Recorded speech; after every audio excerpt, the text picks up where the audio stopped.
Hey, it's Lowry Smith of the CommanderSmiths here with Searching for the Spotlight, Isshin, Two Heavens as One. Now, Isshin is red, white, black. I need to actually put my headphones on a little bit. You're way far away. I don't know what I was doing there. This is going to be a lot better. All right. Lowry Smith, CommanderSmiths, here with Isshin, Searching for the Spotlight. All right. So, it's going to be an attack trigger deck. Let's read through it real quick. He's a human samurai, 3/4, red, white, black.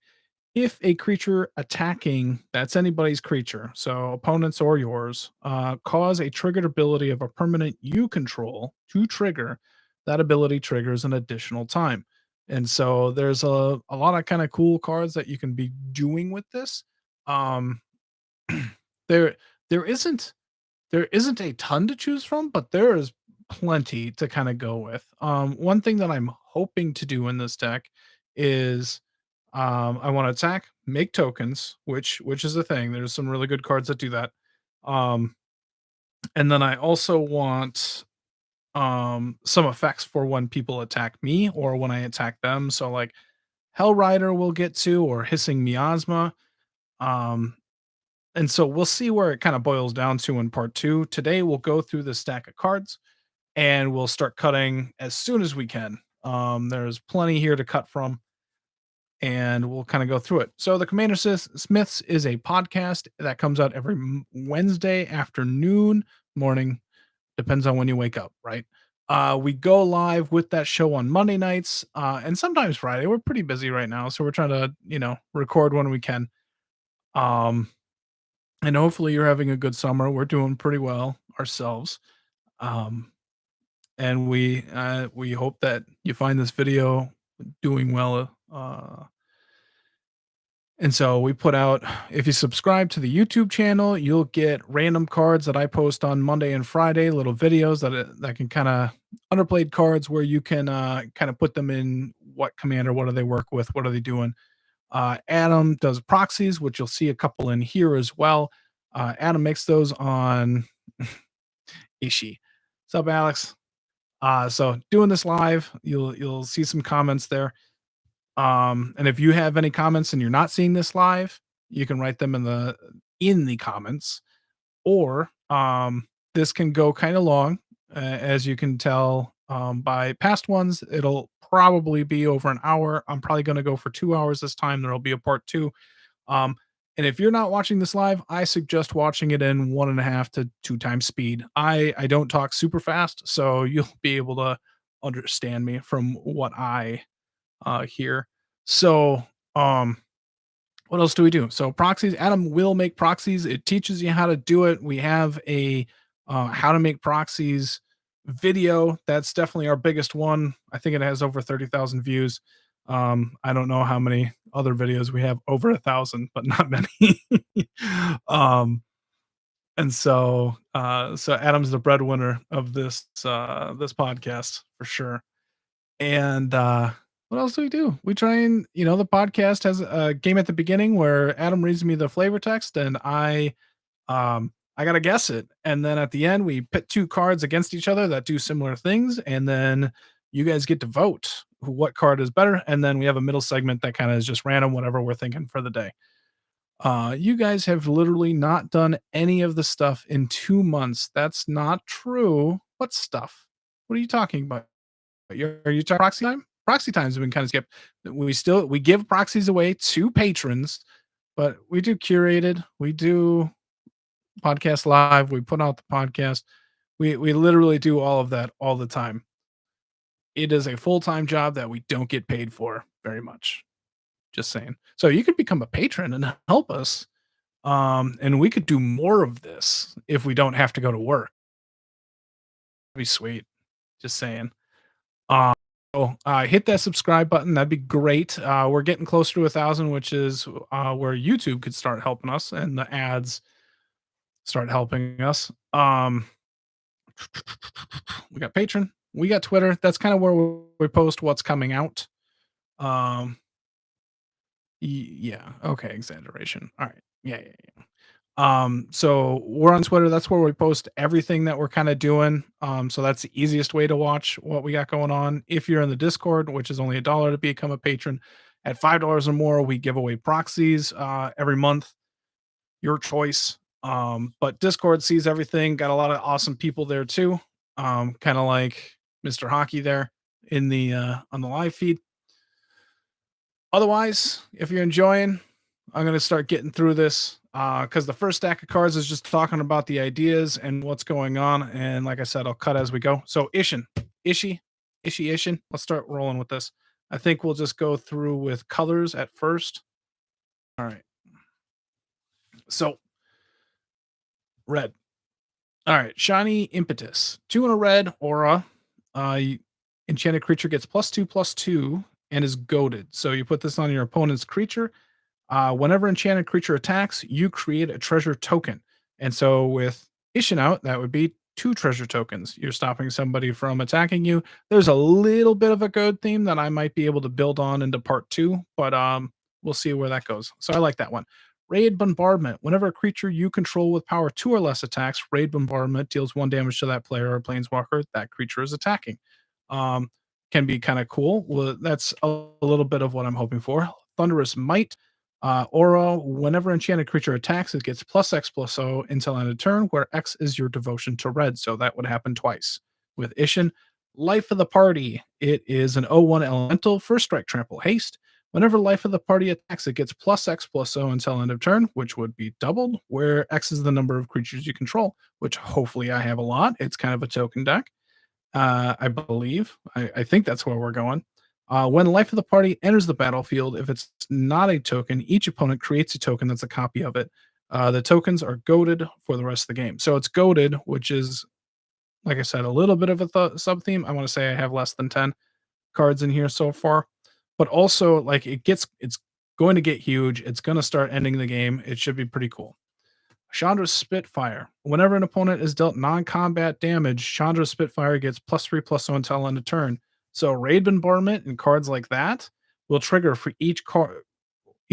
So if there's 4 creatures that trigger Raid Bombardment, this gets +12/+0.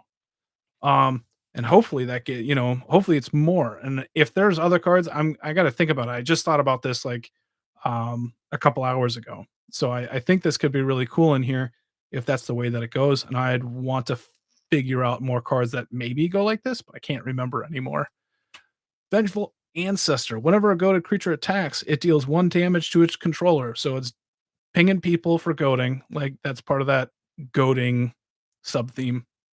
But so that would double. And then it also goads other things.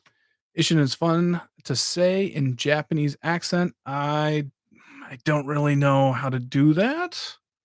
It's not something that I've practiced, so it's not something that I'm just gonna willy-nilly do. You know what I mean? All right, Fumiku the Low Blood. Can you type it out, Mr. Parks? All right. Fumiku the Low Blood, 2 and 2 red. It's a human samurai, 3/2. It gets Bushido X, where X is the number of attacking creatures. I don't believe that would not be doubled, I don't think. But creatures your opponents control attack each turn if able. So hopefully that's triggering the stuff that you have out, but also just it speeds up a game. It's attack focused. Close enough. I'm not gonna say that. All right, Coastline Marauders, 2 in a red, 0/3 human pirate. Trample. Whenever Coastline Marauders attacks, it gets +1/+0 until end of turn for each land defending player controls. Now that is doubled because it's an attack trigger. So it's going to be huge. Get a lot of damage in. Guild Artisan, 1 in a red background. Commander creatures you own have, whenever this creature attacks a player with the most life, you create 2 treasure tokens, which would be 4. So that I don't think I want to attack with Isshin very much, but the background is that seems like a really good trade-off for it. So that has a shot if I'm attacking more with Isshin, I think. Two-handed axe. So you can this is an adventure, but instant speed, double strike, and then also turns into an equipment with whenever equipped creature attacks, double the power until end of turn. So that would double and then double again. and that's an equipment, and that can be really good. Martin Stromgold, I'm not going to read all that. It's old card, but basically, whenever it attacks, all your creatures get plus X for the amount of creatures that are attacking, and same for blocking, and so they can get real big. Deflection SWAT, just great protection. Dockside Extortionist for the. I have no shame in playing Dockside Extortionist. It's great ramp for red. Perforos, God of the Forge. So I normally don't go this route, and I didn't put Impact Tremors in here, but once I thought of Chandra Spitfire, that this would trigger, I believe. And so it'd be 2 damage for all the tokens coming into play, and you're going to speed the game up pretty quick. So I think this can be a really fun bit. So we'll see. We'll see where that ends up going. Goldspan Dragon is everybody knows it's a really good card, but when it attacks, it creates a treasure, which would be 2. And I didn't go for too much of a treasure theme here, but we'll see where it boils down to. Vandal Blast is destroying everybody else's artifacts. Faithless Looting is draw 2, discard 2. Cavalcade of Calamity. Whenever a creature you control with power 1 or less attacks, Cavalcade of Calamity deals 1 damage to the player or planeswalker that creature is attacking. So that would double up with Isshin trigger, and also it's playing into the Spitfire thing. So it's cool. I like this. I wanted to do this damage thing anyway, no matter what. So Chandra's Spitfire might not make the cut, but it might because I want to do this in it. Shared Animosity is a great tribal card. I think I'm going to have either soldiers or humans that are very strongly tribal in here. So it get +1/+0 for all the creatures that are attacking, and then double with um Isshin. I can see things getting pretty big there. Fable of the Mirror Breaker is a crazy good card, right? But also that first token that comes out is an attack, create a treasure token. That'll be great. And then it turns around and copies stuff. It's awesome. All right. Indulge is the craziness here, but whenever a creature you control attacks this turn, create a 1/1 green and white citizen creature token that's tapped and attacking, and that would double with Isshin in play. This is a really good card. That's super fast. Embercleave is just here to give +1/+1 double strike and trample, and I got a lot of creatures that are going to be attacking, so it should just be red red. I think this is kind of cool, and I might go an equipment theme as well. I don't quite know if I'm going to go into that. Depends on how much room I have, and so I have a feeling I'm cutting this. Curse of Opulence. This would double trigger getting you a gold whenever whoever's cursed is attacked because it is an attack trigger. Chaos Warp is great removal. Tyrant's Familiar gets deals 7 damage to target creature or player whenever it attacks, as long as my commander's out, which would mean that it does it again. So 7 and 7, it could be doing a lot. It's a lot of mana though. I don't know how high I want to be going, like CMC wise. Dracuseth, Maw of Flames is 7. It's a 7/7 flying. Whenever Dracuseth attacks, it deals 4 damage to any target and 3 damage to each of up to 2 other targets. That would double. So with an attack with Dracuseth, it's dealing 4, 8, 9, 10, 11, 12, 13, 14, 15, 16, 17, 18, 19, 20 damage to targets. It's a lot of damage there. Scourge of the Throne. This is something that's probably end up getting cut just because of personal tastes, but and I think this probably happened a lot because it is the more powerful aspect. But it has dethrone. I don't care about that. But whenever Scourge of the Throne attacks for the first time each turn, so this is attack trigger. If it's attacking the player with the most life or tied for the most life, untap all attacking creatures. After this phase, there's an additional combat phase. So you get 2 combat phases off of that.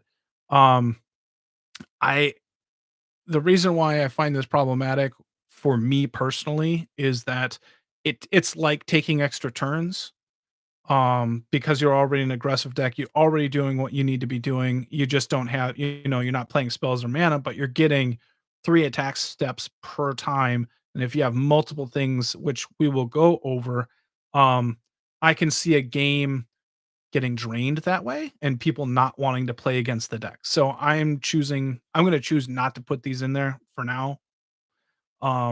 And I got a couple of them. Nope, Morog, Fury of Akum. I'm going to just cut it right now. That's an extra combat step thing again. So anytime I see that, I'll just say extra combat, cut. Tectonic Hellion, 8/5 haste. It's for 7 mana, and when it attacks, each player who controls the most lands sacrifices 2 lands. So 4 lands are being sacrificed. We'll see. It's a little fat, but I like it. Inferno Titans, spreading 6 damage around, which is sweet. Itali Primal Storm, which is a great card. It's one that I don't choose to use because I do video stuff, and so it steals. It steals stuff, right? It's basically a stealing card. It would double up. It'd be freaking fantastic in here.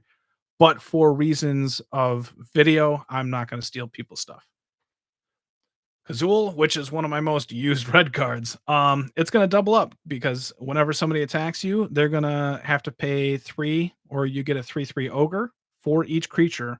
And so that would double trigger with Isshin. Let's look at this here. This is also pretty awesome. Lightning Runner is whenever it attacks, you get energy. I'm not going to go energy, but I'm saying there could be an energy deck in here. So if you're like, I like Isshin, but I don't know which way to go, check out the energy because a lot of them trigger off of attacks and ETBs. And so that can work really well for you, I think. So, but that's a cut. Port Razor is extra combat steps. So we'll cut that. Flame Rush Rider. This is 3/3. Whenever it attacks, put a token into the battlefield tapped and attacking. That's a copy of another target attacking creature. Exile the token at the end of combat. So this is kind of cool being able to get 2 tokens, of the best creature that you have that's attacking. Might be a little fat. I can see that going away. And I might as well just cut it. I got basically 200 cards here. So if I'm like, I don't think that's gonna make it, I'm just gonna cut it. Whenever it attack, Mizio Mugger, 5 mana for a 3/3 Viashino Rogue. Whenever it attacks, exile the top card of each player's library. You may play those spells this turn, and you may spend mana as though it were mana of any color to cast those spells. So again, it's a bad Itali. We'll cut that. Balor, 5 for a 5/5 demon. Flying, whenever it attacks or dies, choose one or more. Each mode must target a different player. Target opponent draws 3 cards, then discards 3 cards at random. Target opponent sacrifices a non-token artifact, or Balor deals damage to target opponent equal to the number of cards in their hand. And so they're all doable, and they'd all be doubled. So it has a lot going on. Karlak is, I believe, there's an additional combat phase. So another one of those, it's probably really good in here. Emberwild Captain, 4/2 for 4. Jin Pirate. When it ETBs, you're the Monarch. And then whenever an opponent attacks you while you're the Monarch, Emberwild Captain deals damage to that player equal to the number of cards in their hand, which would double with Isshin. There might be a deck of just sitting back. And I know Ryan W from the Discord was talking about that's kind of what he does with his deck. And I'll bet you there's enough cards that allow you to just sit back and just chill. I don't know what you're doing to be aggressive, but you're probably forcing people to attack, at least attack, and have your stuff trigger. That seems pretty cool idea. I don't think I'm going that way though. Excuse me. All right. Impetus Devils. Devil, 6/1, 2 and 2 red, trample haste. When it attacks, up to 1 target creature defending player controls blocks it this combat if able. And this is that'd be doubled as well. So 2 creatures would have to block it. Tectonic Giant. It's 3/4. Whenever it attacks or becomes a target of a spell or an opponent controls, choose 1. It either deals 3 damage to each opponent, exile the top 2 cards of your library, choose one of them until end of turn. Your next turn, you may play that card. So could be fun. Fire Flux Squad. It's a 4/3 haster. Whenever it attacks, which would be doubled, you may exile another target attacking creature you control. If you do, reveal cards from the top of your library until you reveal a creature card. Put that card in the battlefield tapped and attacking, and the rest on the bottom of your library in a random order. So it's easy to get rid of a token on the attack. and then go and get something better than a 1/1 attacking creature. Might not be something that you want to necessarily attack with, so I can see that. It's like a random polymorph. I dig that. Alright, Hellrider is definitely a big reason why I wanted to build this deck. 3/3 haste. Whenever a creature you control attacks, it deals 1 damage to defending player. You're gonna get a lot of damage in that way, doubled up. Hero of Oxid Ridge, 4/2 Battle Cry. I believe that triggers because it's whenever this creature attacks, all your other creatures get +1/+0, and then whenever it attacks, creatures with power 1 or less can't block this turn. So it gets rid of a lot of chump blocks as well. Krenko, the Tin Screet Kingpin, is whenever it attacks, put a 1/1 counter on it, which puts out 1/1 goblins. At least whenever it attacks, put a 1/1 counter on it, then create a number of 1/1 goblin creature tokens equal to Krenko's power. So I believe, yeah, yeah. So it'd be put a 1/1 counter on it, and then make 1/1/1, and then put another one on there, and then make 2 off of 1 attack. That's pretty good. Henwerk Garrison, whenever it attacks, create 2, which would be 4 with Isshin. Battlecry Goblin, whenever it attacks, if you attacked with creatures greater power 6 or more, create a 1/1 red goblin creature token tapped and attacking, which would be 2. And then Spellbinding Soprano, 2/2, whenever it attacks, instant and sorcery spells you cast this turn cost 1 less to cast, which would be 2. Also has Encore, so you're playing it from your graveyard, you attack each, opponent, which would be 3, which would reduce it by 6 actually. Well, we'll see how much. I don't actually know how many instants and sorceries. Like, this is gonna be a creature heavy deck. I'm just gonna cut it. I don't think that works. I can always go back and check it out. Alright, let's go for white.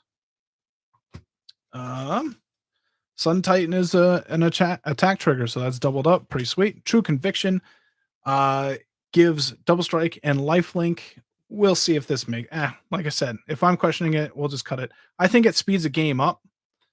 But I just don't think I don't I don't think I really need it in this deck. If I do, I'm gonna add different cards, probably like Cathar's Crusade is something that I was thinking, and then Impact Tremors, like I was saying. I'd probably just rather have those because they're more on theme.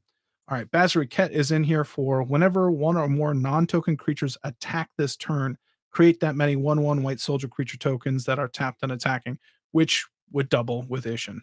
All right, Hammers of Moridin. 3/3 Myriad, which is an attack trigger, which would double. Whenever it attacks, for each opponent, tap up to 1 target creature that player controls. And so it's doubling the Myriad, doubling the tapping. So each player is going to have to tap 2 creatures, and then you're creating, you know, 4 3/3s, technically. So attacking. So it could be cool.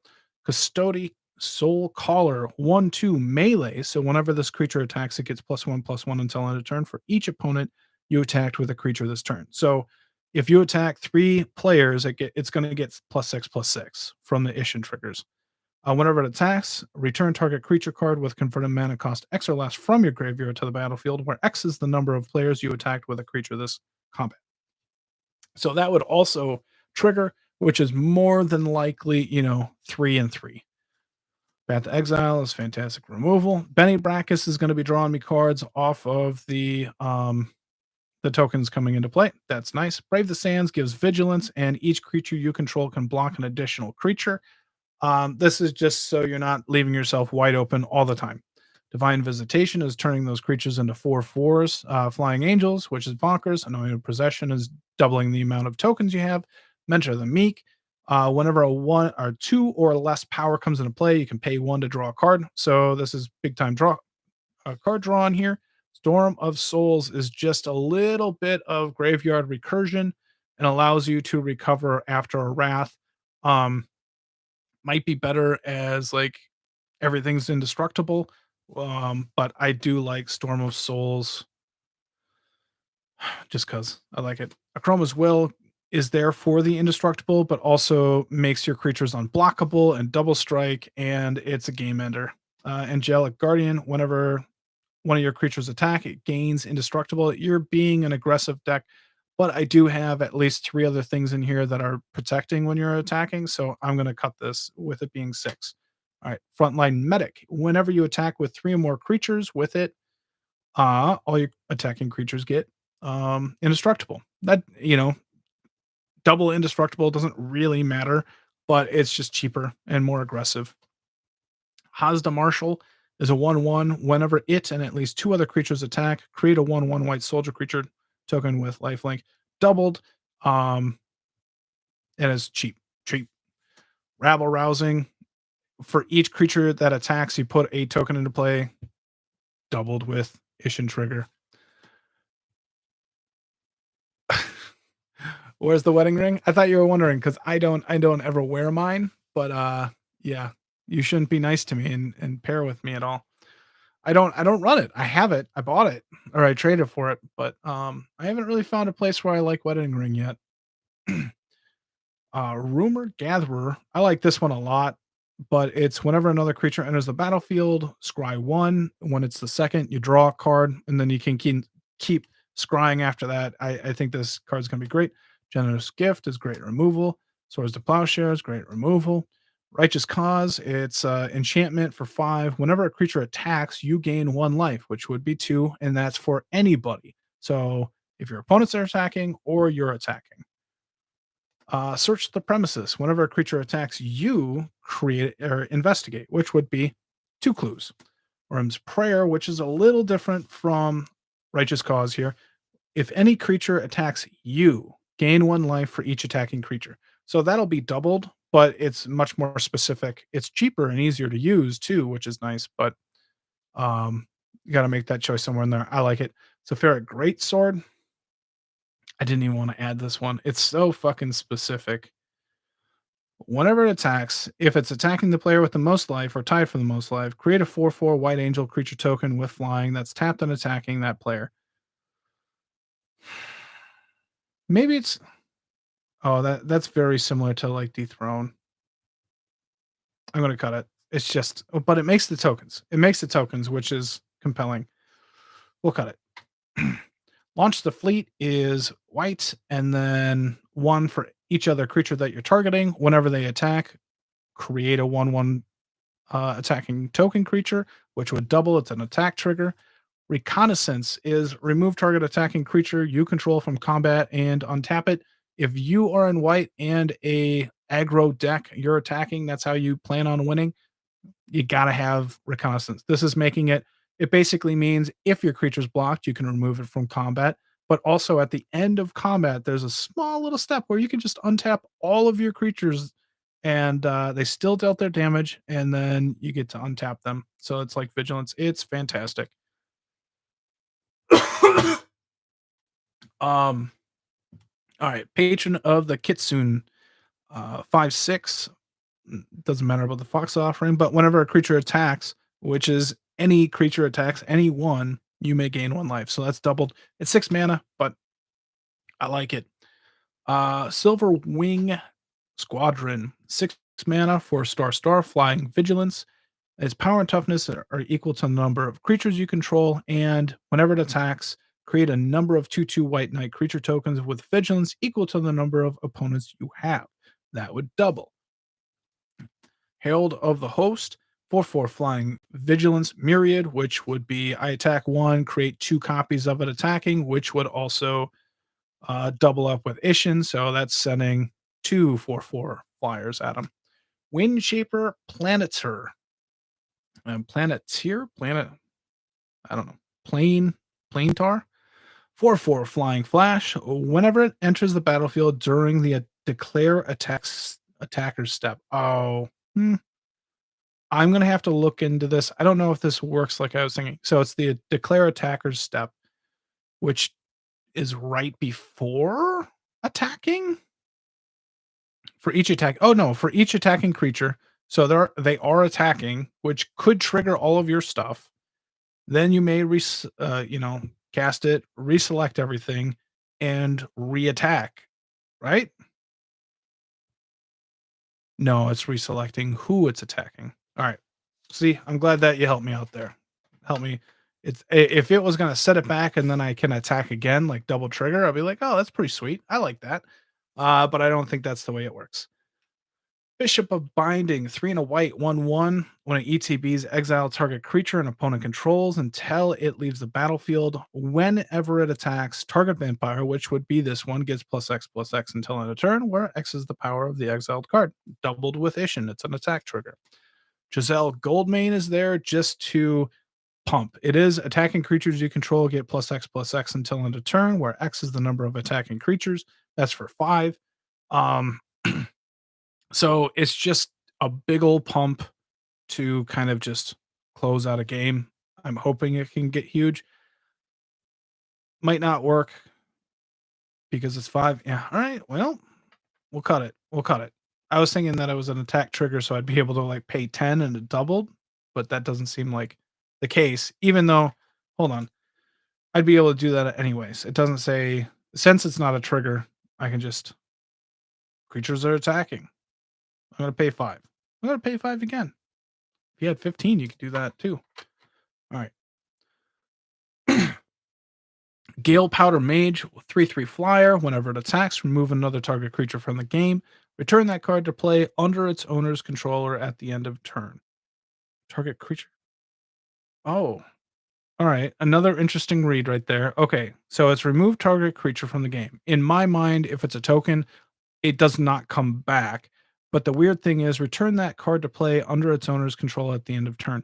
So is it assuming that it has to be a card? Because sometimes when it does say card, it's specifically saying that it has to be a card. Tokens don't count. I'll have to look in to that one a little bit, but I do like it. Like you can blink your own stuff, double, or remove the best blocker, or remove tokens. Could be really cool in here. Fey Steed. Where am I at? Okay, not too bad. Whenever Fey Steed attacks another target creature, attacking creature you control gains indestructible until it's end of turn. So that'd be 2. And then whenever somebody targets your creatures or planeswalkers, uh, you get to draw a card. So a little bit of protection on both ends, kind of cool. So this is the big reason why I was thinking equipment for a bit.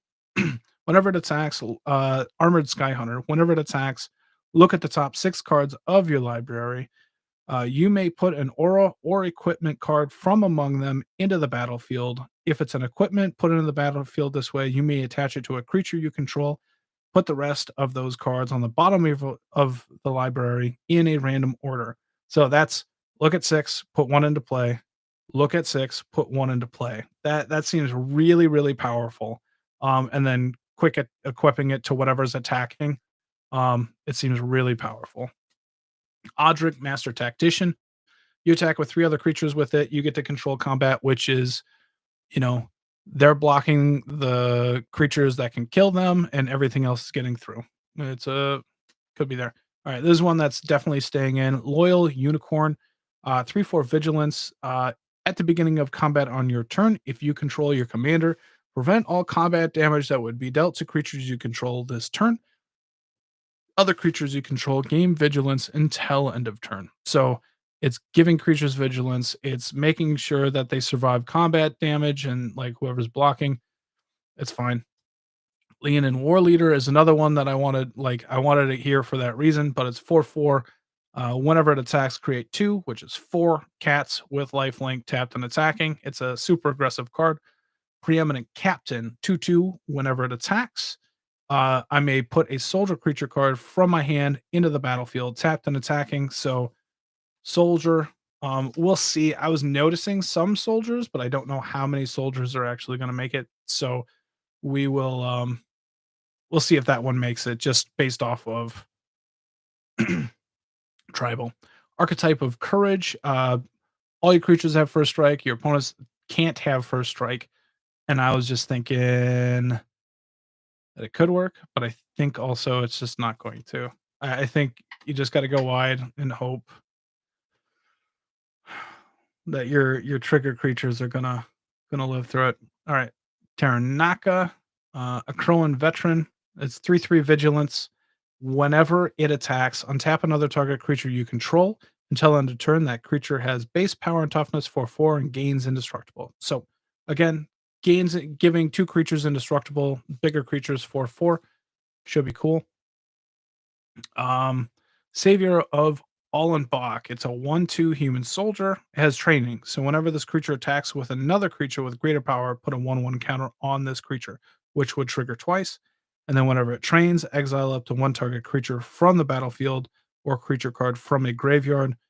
So that would happen twice because of the training twice, if that's how that's working for you. Then whenever it leaves the battlefield, bring those cards under their opponent's control. So that could be kind of cool. Aerial Surveyor. The other thing that I was noticing is you could potentially build a vehicle deck out of this. Because there was a lot of bad vehicles, but probably enough to have them double trigger on what's going on. But whenever it attacks, if they have more lands than you get to go put a basic plains card into play tapped. And so you get to go get 2. Harper Recruiter. This is another one that I'm not sure where I'm at, but it's a 3/1 flyer. Whenever it attacks, look at the top 4 cards of your library. You may reveal a cleric card, a rogue card, a warrior card, and or a wizard card from among them and put those cards into your hand. Put the rest on the bottom of your library in a random order. So I'd have to see how many of those jobs that I have in my deck, like wizards, rogue, cleric, warrior. So if I have enough of them, because it's digging twice.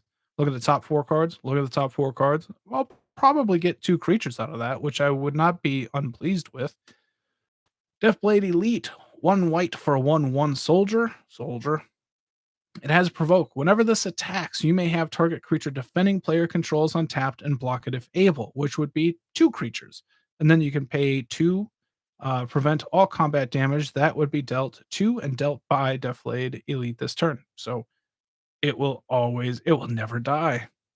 Legion Loyalty is creatures you control have myriad. So whenever they attack, they're, 1 player, it's sending 2, making 2 copies the other way and doubling up. So I like that idea a lot better than True Conviction on this one. Brimmaz is whenever it attacks, create a 1/1 white attacking creature, which would be 2. Also, it does it when it blocks, has Vigilance 3/4. Hero of Blade Hold 3/4 Battle Cry, which I believe is doubled. So all your other attacking creatures get +2/+0. And then whenever it attacks, put 2 1/1 white soldier creature tokens into the battlefield tapped and attacking, which would be 4. Adeline would be 6 creatures whenever it attacks into play. So you can see that's kind of what I was hoping for. Myriad, and then creatures that attack that create tokens is something that I'm going for. I think I'm going to add in Impact Tremors and I like Perforos, and I think that's just gonna be a fast game.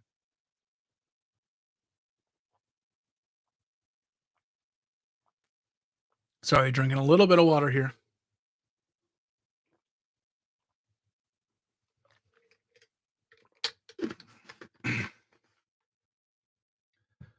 All right, let's go with black. Let's see here. All right. Painful Truths is just trying to be able to draw 3 cards, which isn't bad. Read the Bones is scry 2, draw 2, lose 2 life. Parasitic Impetus is goading a creature, and then whenever that creature attacks, which is going to be doubled, they lose 2 and you gain 2. They lose 2, you gain 2. All right, the Long Reach of Night. Whenever each opponent sacrifices a creature unless they discard a card, and then after 2 times it flips, and then has Menace. It's an 0/4, and whenever it attacks, it gets +X/+0 until end of turn, where X is the number of creature cards in defending player's graveyard. So that would double. Could be kind of a cool card. Audacious Thief, 2/2. Whenever Audacious Thief attacks, you draw a card and lose a life. Draw a card, lose a life. Lucille, equipped creature gets +2/+0 and has Menace, but whenever equipped creature attacks, defending player sacrifices creature. If they do, you create a walker token. They sacrifice another one. You get another walker token. Making tokens. Grave Titan, whenever it attacks, create 2/4 2/2s. It's perfect. Nightmare Shepherd. Whenever one of your creatures dies, you can exile it. A non-token creature dies. You can exile it. Comes back into play as a 1/1 nightmare in addition to its other types. Um, just a way to protect your creatures a little bit and still be aggressive. We'll see if that makes it. Liliana Dread Horde General. It's basically there for whenever a creature you control dies, draw a card. I should have a ton of tokens that this works. I should be able to sacrifice and control the game a little bit. Um, uh, I'll really like that. Gift of Doom is there to morph it for 3 and then sacrifice a creature to give Isshin Death Touch and Indestructible. Makes sense to me. Cunning Rhetoric. I'm going to cut this right off the bat again because it's steals from other players. But whenever an opponent attacks you with one or more Planeswalker, or you control, exile the top card of that player's library. Again, I'm not going to do that, but that would double trigger. It's like drawing 2 cards. It'd be sweet. Excuse me. All right. Agent of the Shadow Thieves. It's a background. Commander creatures you own have whenever this creature attacks a player, if no opponent has more life than that player, put a 1/1 counter on that creature. Death Touch, Indestructible. It allows Isshin to be aggressive, but I have a feeling I'm going to be winning games. So this is bad when you're winning the game, right? Get rid of it. All right. Barokus, Party Leader, which is 4 mana for a 2/4 orc. I should have looked this one up. I should have looked this one up too. But it's also a cleric, rogue, warrior, and wizard. Does that mean that it's all 4 of them? So whenever it attacks, defending player loses X life, and you create X treasure tokens, where X is the number of creatures in your party. So what does this mean? So does this mean that whenever it attacks, it's going to be 1, 2, 3, 4? They're going to lose 4 life. You're going to create 4 treasures. Is it automatically? Is that how that works? Or am I picking one of these and then adding in with these other creature types? I don't know. It's something that I'll have to look up. I'm not sure. But either way, excited about this one. Grim Hireling. Whenever I deal one of my opponents combat damage, I get 2 treasure tokens. And so hopefully I'm going pretty quick, pretty fast. So maybe 6 every turn. Elder Brain. 7 mana for a 6/6 menace. Whenever it attacks, a player exile all cards from that player's hand. Then they draw that many cards. You may play lands and cast spells from among the exiled cards for as long as they remain exiled. If you cast a spell this way, you may spend mana as though it were mana of any color to cast. This is stealing again, but holy moly, because it double up. They discard their hand, you get to keep those. They draw that many cards. Then they discard those cards again and they draw that many cards. And you get to it's super tempting. But again, it's stealing their stuff. I'll avoid that for now. Just cuz. Vicious Conquistador, 1 black for a 1/2. Whenever it attacks, each opponent loses 1 life, which would be 2. Mardu Shadow Spear, 1/1. Whenever it attacks, each opponent loses 1, which would be 2. Spiteful Return, 1/1. Whenever for 2, 2 mana, whenever it or whatever it's bestowing attacks, defending player loses 2, which would be 4. And then Pulse Tracker, which is 1/1 for 1. Whenever it attacks, each opponent loses 1 life, which would be 2. Infectious Horror, which is a 2/2 for 4. Whenever it attacks, each opponent loses 2, which would be 4. Reaper's Talisman, equipment for 1 black. Whenever that creature attacks, it gains Death Touch, which doesn't matter if it's doubled. But whenever it attacks alone, defending player loses 2 life and you gain 2 life. So, which would be 4 life, and I gain 4 life. Could be cool. Oops, excuse me. Death Tyrant. 4/6 for 5 is Menace. Whenever an attacking creature you control or a blocking creature an opponent controls dies, create a 2/2 black zombie creature token. Um, Whenever an attacking creature, so that could be tokens or not. And then you create it 2/2. That's pretty sweet. Does that work? Whenever an attacking creature you control dies, I I don't think that works. I don't think that works because it's not an attack trigger. It's just recognizing if the creature is attacking. It is probably still really good in here, but it's not going to double. Um, it creates tokens for whenever something attacking dies and whenever blocking dies. On your side, I'm probably going to cut it. I thought it was doubling, but obviously, I don't think that makes sense. All right, Drana, the Last Blood Chief. It's 5 for a 4/4 flyer.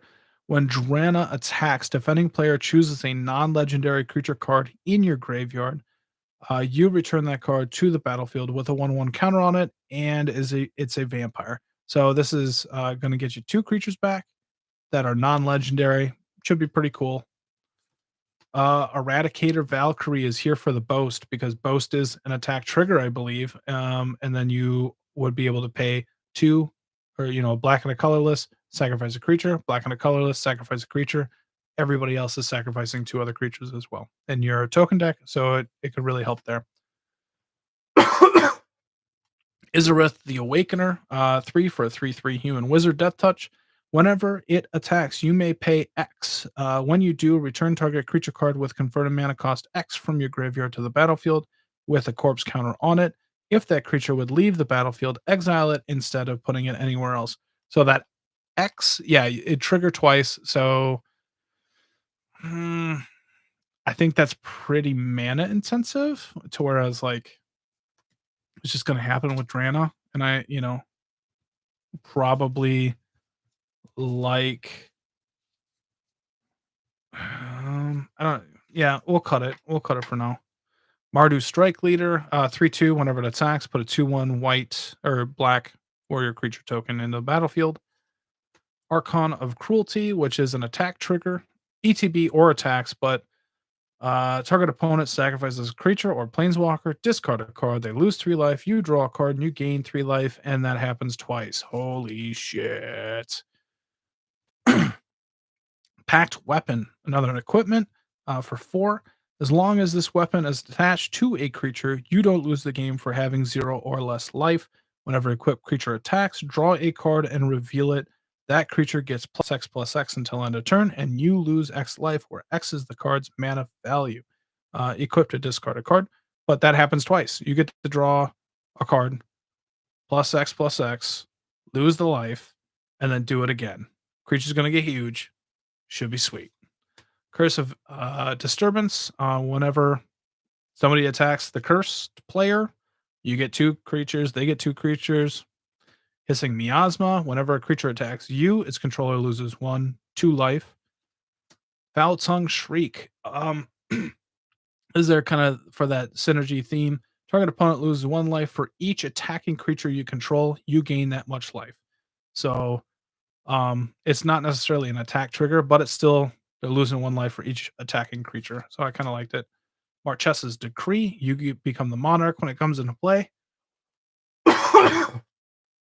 Whenever a creature attacks you or a planeswalker you control, that creature's controller loses 1 life. 2 life. Revenge of Ravens. Whenever a creature attacks you or a planeswalker you control, that creature's controller loses 1 life and you gain 1 life, which is 2 life. Calculating Lich. Whenever a creature attacks one of your opponents, that player loses 2 life. And that would double for if, your opponents can attack your opponents. It's pretty sweet. All right. Let's do the artifacts. And then there's I'll do multicolored. Again, Wylith is pretty cool for the equipment part of it. But whenever the card for each aura and equipment attached to it, so drawing double the amount of cards. Akiri, Fearless Voyager, which is whenever you attack a player with 1 or more equipment or equipped creatures, draw a card, which would be drawing 2 cards. Fighter class is pretty sweet, but here for whenever a creature you control attacks, up to 1 target creature blocks it this combat if able, so you are able to control combat that way. So all of this would be equipment themed. We'll see if it gets there. This is goading, but Karazakir, the Eye Tyrant, 5 for a 5/5.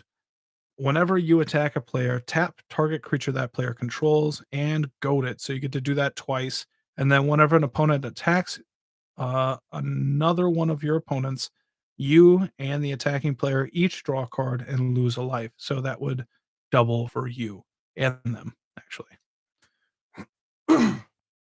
Excuse me. Croza, whenever it attacks, each opponent loses who didn't or whenever it enters the battlefield or attacks, each opponent discards a card. Then each opponent who didn't discard a card, a non-land card, this way loses 3 life. So that happened twice off that attack trigger. Iroas got a victory. Another one that's going to be in, but it's indestructible. Becomes a creature with devotion. Creatures you control can't be blocked except for it has menace, and then prevent all damage that would be dealt to attacking creatures you control. So it's pretty sweet. Campaign of Vengeance, that's 5 for an enchantment. Whenever a creature you control attacks, defending player loses 1 life and you gain 1 life. That would double. I'm gonna cut this one right off the bat. This is basically just battle cry, but I don't think I need them. Whenever this attacks, other attacking creatures get +1/+0 until end of turn. We can skip that.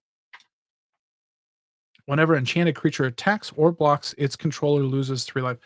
Oh, that's what. Okay, so if I was gonna go and get enough battle cry cards that gave +1/+0 to attacking creatures, then that first strike comes into play so that people aren't just chump blocking and killing and gaining a lot of value off that. But I don't think I'm gonna go with that route necessarily.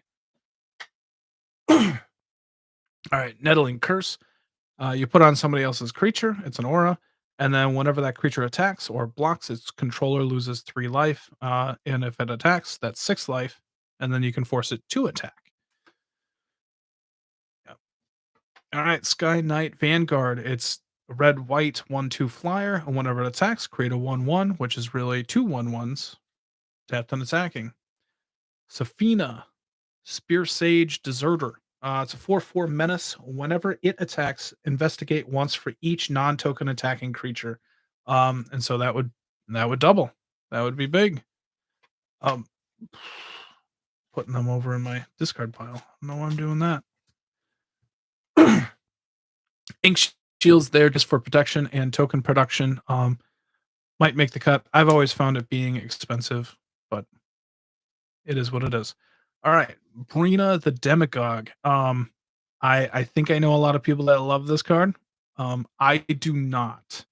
So, but I was just gonna say this could go in there, but I don't like having my opponents draw like 2 cards, even though it would, you know, pump my creatures +4, or not all of them, but counters.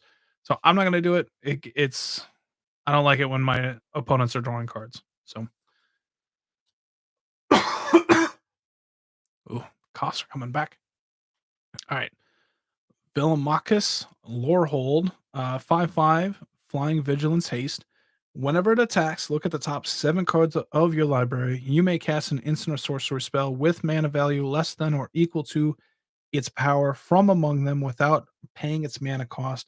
Put the rest at the bottom of your library in a random order. So that's 7 and 7. That's more than likely removal spells and could be pretty sweet. Bruce Taro, whenever it attacks, gives double strike and lifelink to a creature, so that happened twice.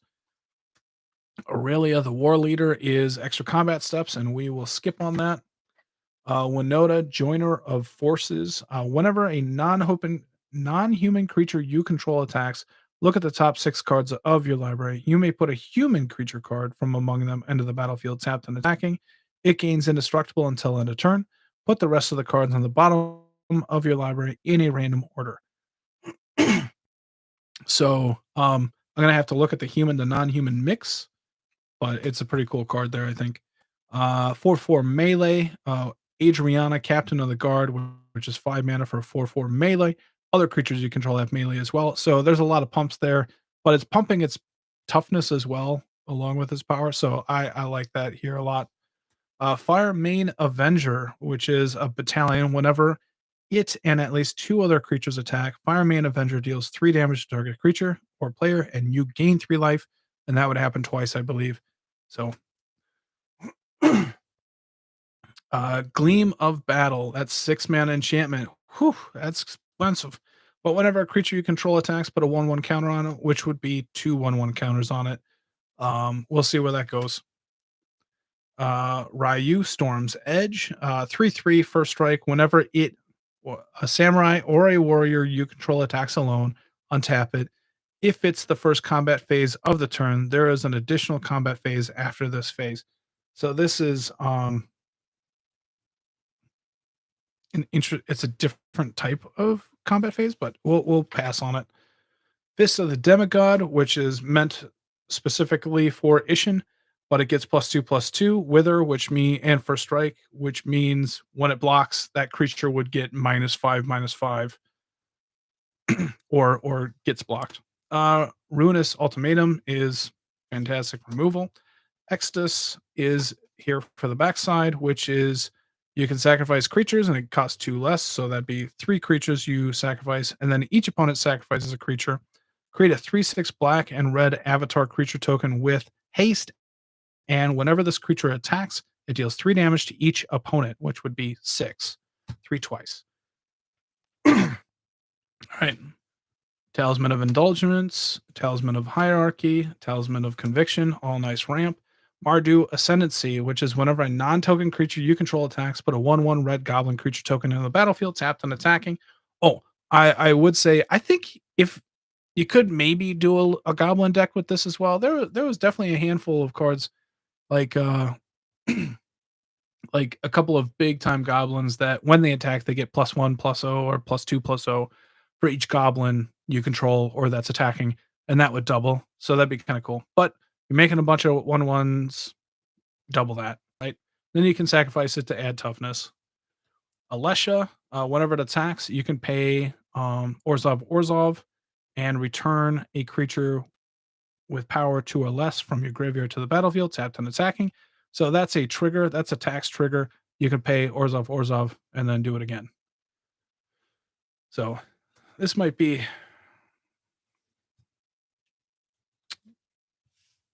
more recursion. That's all right. All right, Brutal Horde Chief. This is whenever a creature you control attacks, defending player loses 1 life and you gain 1 life. That's doubled. Creatures your opponents control block this turn if able, and you choose how those creatures block. So great way to handle combat. And then Fervent Charge. Whenever a creature you control attacks, it gets +2/+2 until end of turn. That would be doubled. All right. Last one, artifacts. And we'll be about, okay, Milestone, it is for mana. Ornithopter Paradise for mana. Argentum Armor is there. It's 6 mana, 6 to equipment. It gets +6/+6, but whenever equipped creature attacks, destroy target permanent, and that could be a land, it could be anything, but that can happen twice. Cryptolith Fragment, 3 mana. It comes into play tapped. It can tap to give you any color of mana. Everybody loses a life, but it flips when everybody is at 10 or less life, which ain't happening. Ain't happening, baby. But whenever it attacks, each opponent loses 3 life. So that would be 6. That'd be sweet. But I think that clause at the comes into play tapped. It's just a little bit too much work. So we're gonna cut that. Captain's Clause, 2 to come out. Equipment, 1 to equip. Creature gets +1/+0, but whenever it equips, attacks, put a 1/1 into play, tapped and attacking. That would be 2. Paradise Mantle is equipment to for mana. Veterans Armament. Whenever this creature attacks or blocks, it gets +1/+1 until end of turn for each attacking creature, and it equips for free to a soldier. There will probably be enough soldiers in here. We'll just have to see if that's worth it. Explore Scope. Equipment, 1 to play, 1 to equip. Whenever equipped creature attacks, look at the top card of your library. If it's a land card, you may put it into the battlefield tapped. So that can happen twice. Trepidation Blade. Whenever equipped creature attacks, defending player reveals cards from the top of his or her library until he or she reveals a land card. This creature gets +1/+0 until end of turn. For each card revealed this way, that player puts the revealed cards into his or her graveyard. 3 to come out, 2 to equip. That would happen twice. It's an attack trigger. Signal Pest is cheap. Battle Cry happens twice. Skull Clamp is there to draw enough cards with those tokens. Springleaf Drum for mana. Angel's Trumpet, 3 mana, artifact. Attacking does not cause creatures to tap, so they'll be able to block a ton. I don't know if actually I like that part. At end of each player's turn, yeah. Fuck that. We'll get rid. Okay, yeah, we'll get rid of that. We're at an hour. Eldrazi Monument, giving everything indestructible, flying +1/+1, but you're sacrificing creatures. You're a token deck. You're going to be fine with this one. Helm of the Host is just to copy Isshin and get a ton of triggers. Woo! All right, the Immortal Sun shuts down planeswalkers. You get to draw an extra card. Spells cost 1 less, and creatures you control get +1/+1. It's doing a lot of what I want. I don't care about the planeswalker thing, but +1/+1 to a bunch of my creatures, drawing an extra card. We'll see. 6 mana is a bit heavy. Blade of Selves is an equipment that gives a creature myriad, which is sweet. Solemn is always there. Sword of the Animist is an attack trigger to go get a land, so you get 2. Sensei's Divining Top. Soul Ring for 2. Waver's Bauble, get that card in your non-green decks for sure. Arcane Signet. Belwar Stone for mana. Strionic Resonator would copy a trigger for 2 mana and tapping it. So, like, you can get, if Ishin's being picked on, it's a way to at least get a double trigger off of something, or a triple if Ishin's in play. Should be sweet. Lightning Greaves for protection. Swiftfoot Boots for protection. Grappling Hook. Equipped creature has double strike, and whenever equipped creature attacks, you may have target creature block it this turn if able, which would happen twice. Moonsliver Spear, whenever that equipped creature gets first strike, but also whenever equipped creature attacks, put a 4/4 token into play. That's on theme. I like it. Tome of Legends. Whenever your commander ETBs or attacks, put a lore counter on it, and then you can pay 1, tap it to draw a card. Well, that attack trigger that puts 1 would actually be 2 on there. Could be nice. Idol of Oblivion, tap to draw a card if you had a token come into play. It's kind of a token deck. Crashing Drawbridge is tap, give all your creatures haste. It's fantastic. Sky Sovereign Council Flagship. It's a 6/5 crew for 3 vehicle, but whenever it attacks, it deals 3 damage to target creature or planeswalker an opponent controls. And if it ETBs, that's too much. That's too much. Already does Signal Pest, so boom, you're gone. Smuggler's Copter, 2 for a 3/3 vehicle, crew 1. Whenever it attacks or blocks, you may draw a card. If you do, discard a card. That would happen twice. And Dolmen Gate, which is the last card I'll talk about, but 2 artifact, prevent all combat damage that would be dealt to attacking creatures you control. Boom. All right. We already cut that amount. That's not amazing. It's not awful. Let me take another drink real quick here. I think it's an interesting deck so far. I think there's definitely some cards that I want in there, and I'll probably just pull them out and just see how many cards I have.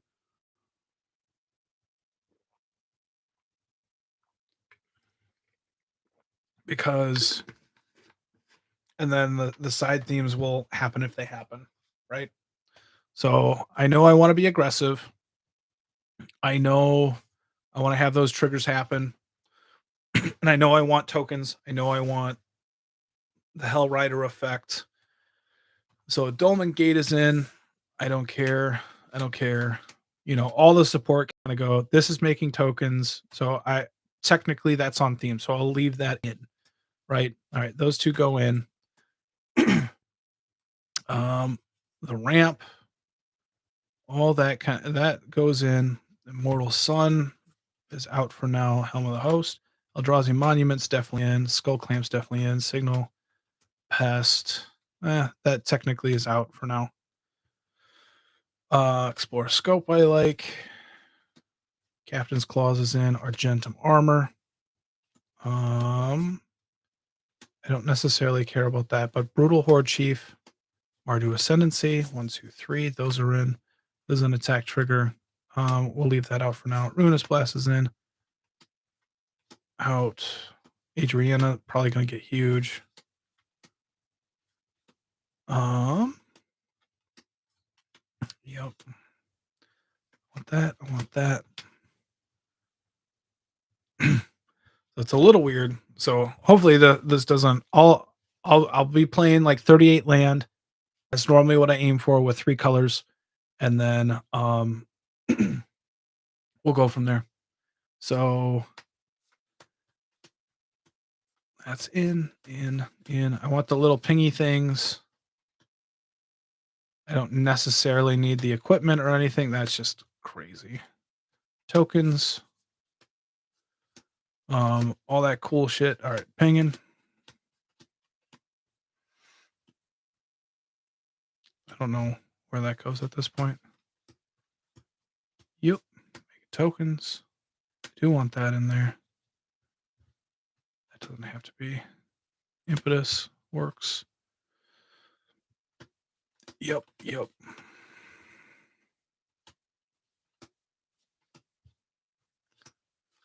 Right now, I don't know if this is just going to be an easy cut. I wonder if this deck's going to be done. Just because I have that idea of what I want in there. And so I don't know how much is actually going to be left over. This might be just a ton of easy fucking cuts, but then I can go back, and if something's fitting in, I can do that. Right? There isn't anything against it. I don't even think Betty's going to be that good. That'll be good. That seems good. Token attacking.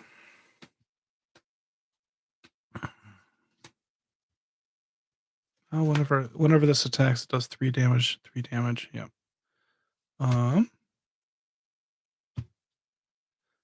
Baylor, Kazul, Inferno Titan, Tech, Track you, Seth. That makes sense.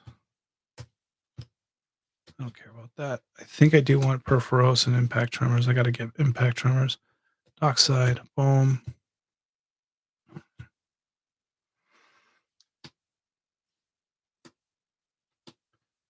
Bit of gold. I still really like that in there. Seems good. Jeez. All right. I might have just easily cut out a lot of things right there. Let me get Impact Tremors real quick. Let's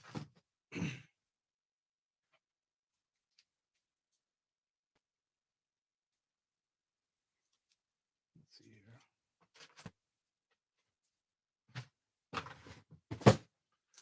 All right. Impact Tremors is in. I might get done today. That's wild. All right. I just technically cut that many. I'd have to go through and see how much I have of everything. Like, that's what we'll do right now. All right. This is the deck at this point. This is well over the 61 mark, but this might be around 100 instead of around 200. Let's see how many we've got. 1, 2, 10, 11, 12, 13.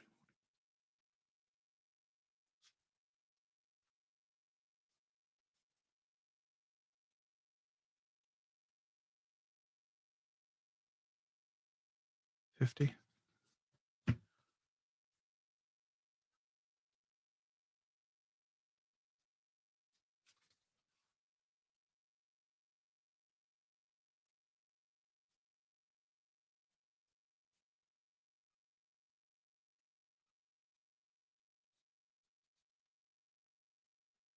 $44. So 94. Yeah, not too bad. All right. Let's break this up and just see where I'm at for just what the deck is doing, and then we can pare down from there and then add in, because that was pretty quick. That was just kind of going through and just going like, okay, well, this is what I want to have happen. And sometimes it's that easy, folks. Just do what you want, and then that'll happen. All right, this will be the like pinging section, I guess. Drawing. This would be removal, technically tokens, but attacking, ping. All right. Picking.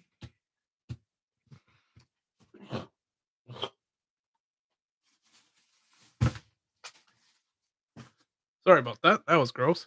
All right. Pinging tokens. This is a pump. I don't know how I want to be doing a pump here. All right. Let's see here.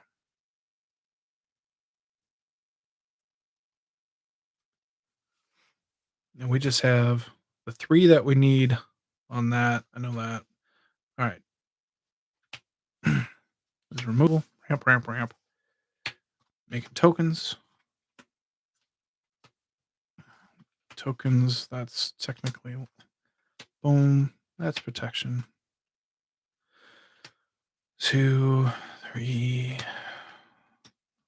Land. That is tokens. Protection. Tokens. Protection. Pinging. This is ramp. What is this? This gets huge, quick, huge, quick. This is pingy. This is huge, quick. Protection. Ramp. Again, that's pinging. Removal. Draw discard. Pinging. This is technically a treasure. This is tokens. That's mana. That's removal. 3 damage to any target, and then 3 damage to each of up to 2 other targets. I mean, technically removal. It could be like pinging, I guess, but ping. This is probably protection. Making tokens, maybe just token generator. Yeah. All right, what is this doing?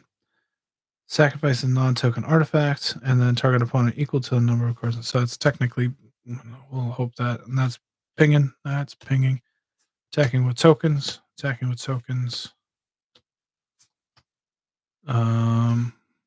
Technically big.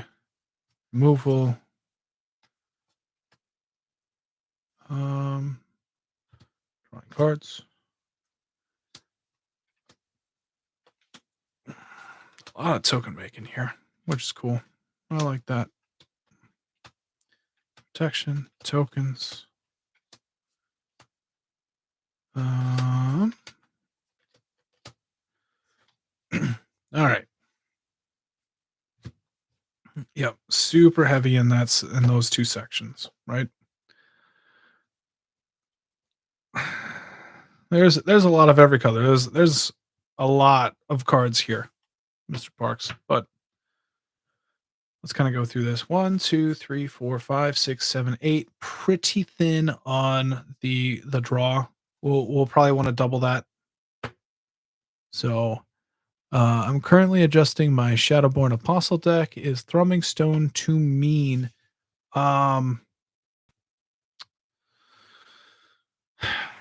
Depends on your meta, right? It does a lot of work if that's what you're looking for. Like if your deck is not working, right? Like if you're like, I just need that extra oomph, then Thrumming Stone's going to put you over the top when you get it, but it's in the 99. So if you're not tutoring to go get it, you're going to be fine. But if it's showing up in every game, then I can see people getting annoyed with it. So it depends on how you play it, how you build your deck with it.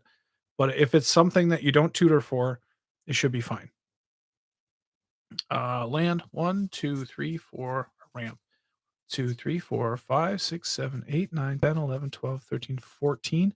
Fine with that at this point. I'm not mad about that. So I need more drawing, more card advantage there. 1, 2, 3, 4, 5, 6, 7, 8, 9, 10. So I don't hate any of these. Reconnaissance, indestructible for just that time.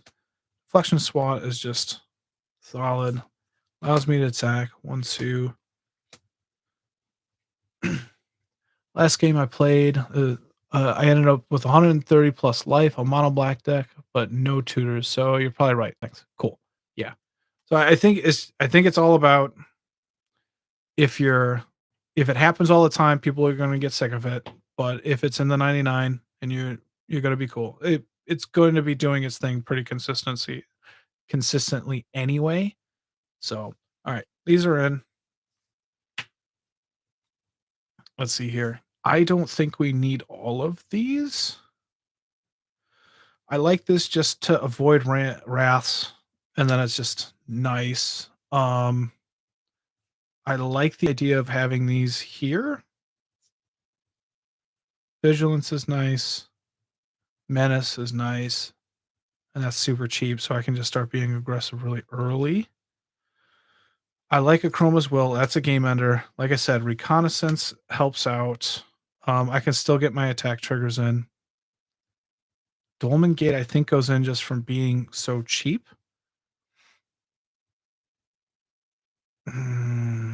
Menace, Vigilance, Frontline Medic. We can cut Frontline Medic. I'm okay with that. We'll keep those two. I'm probably going to cut Loyal Unicorn as well, so I might want to just do that right now. 1, 2, 3, 4, 5, 6, 7, 8. I don't necessarily care about them attacking me, like either way. All right, Divine Visitation seems good so far. These guys are kind of outside what's going on a little bit. Adriana and Martin Stromgold are doing very similar things, which are kind of game enders. And if I if I didn't have them, I'd put like probably like Cathar's Crusade in there. I'm not main boarding World Fire. That seems mean. I don't like it. Oh, you're talking about the 130 plus life there, Cole? Yeah, probably. All right.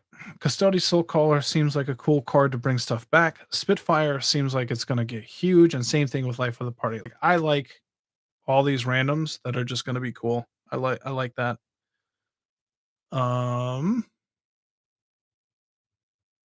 I guess technically Custody does not fit. So we can cut that for now because this is just a token, deal a bunch of damage type thing. Okay, we talked about the mana and the drawing. We talked about protection. All right. Swords makes it generous. Path, yeah. Chaos Whip and Vandal Blast, yeah. Ruinous Ultimatum. And these ones are the ones that are on theme at this point. So Lucille seems cool. Argentum Armor seems expensive, I will admit, but it is a coverall. And if I go with the equipment themed idea, I think it makes it.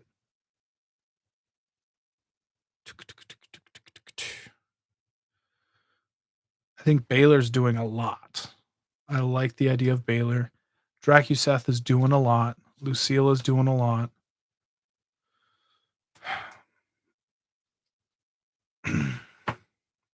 Whenever Argentum Armor used to come out like a decade ago, it was just like, oh shit.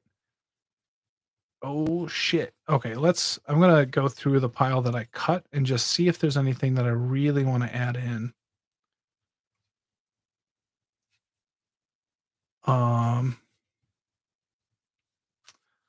I technically have a pretty good shot at finishing this deck.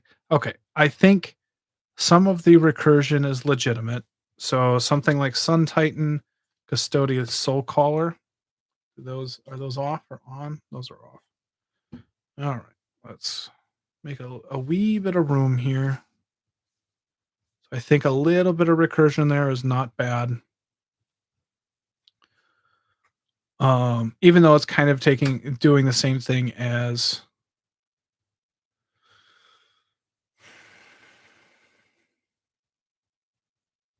their protection.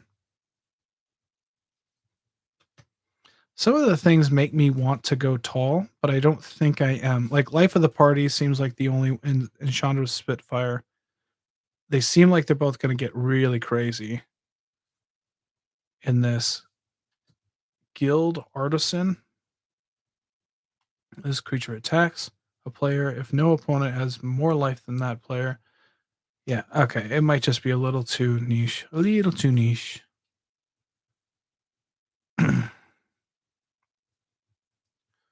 This is technically protection as well. I do like that idea. It's more like that ping.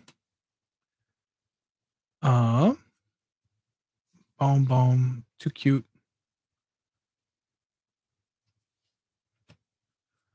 Let's see here.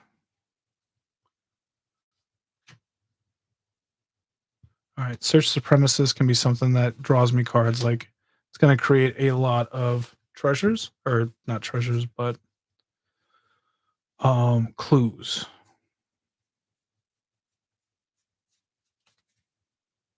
So, Worm's Prayers. I don't necessarily need to be gaining life. I like this, the idea of this. This is like a going tall, but also some removal. So I'm okay with that. Like, a double dipping definitely makes sense to me. Gale Powder Mage. I don't think we need that. Face Steed ended up, I have enough protection probably in there. I do like Armored Sky Hunter. We'll have to see how many equipment I end up running, but I'm also probably not going to be worried about it. Not going to be worried about cheating that in. Indestructible, I think I have enough. I'm not worried about my attacks anymore. That's probably fine. We'll have this off to the side. We'll have this in here just in case. That's a cleric. Nope. That's all right. Recursion depends on where we're at. Liliana can go in with the drawing. We don't need that for protection. This is life create X. We'll put that for mana. Yeah, I like that idea. Grim Hireling can also be there for mana. Oh, this is a pinger. This is also recursion. So I probably like that over Nightmare Shepherd at this point. Eradicator Angel is probably too much work. This is draw. We'll consider that draw, right? We don't need any help with tokens or pinging or probably won't be enough there. Draw a card. Just one, but two. Let's see here. Fighter class. Whenever a creature you control attacks up to one, we could probably skip that. Go get equipment. Equip abilities cost 2 less to activate, which isn't bad. Maybe not right now. Kazarak is the goad and drawing. I also like that. Kroza is not really there.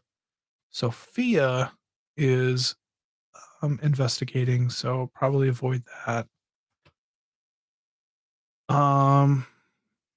Yeah, no. I don't. 6 mana is a lot. I thought that was 5.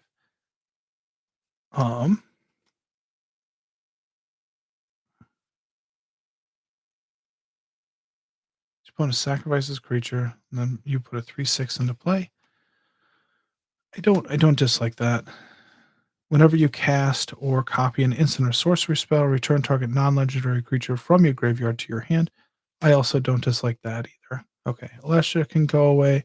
Fervent Charge is maybe not big enough, not close like Martin or Adriana. Oh, I cut that. That seems. What was I doing there? What am I thinking?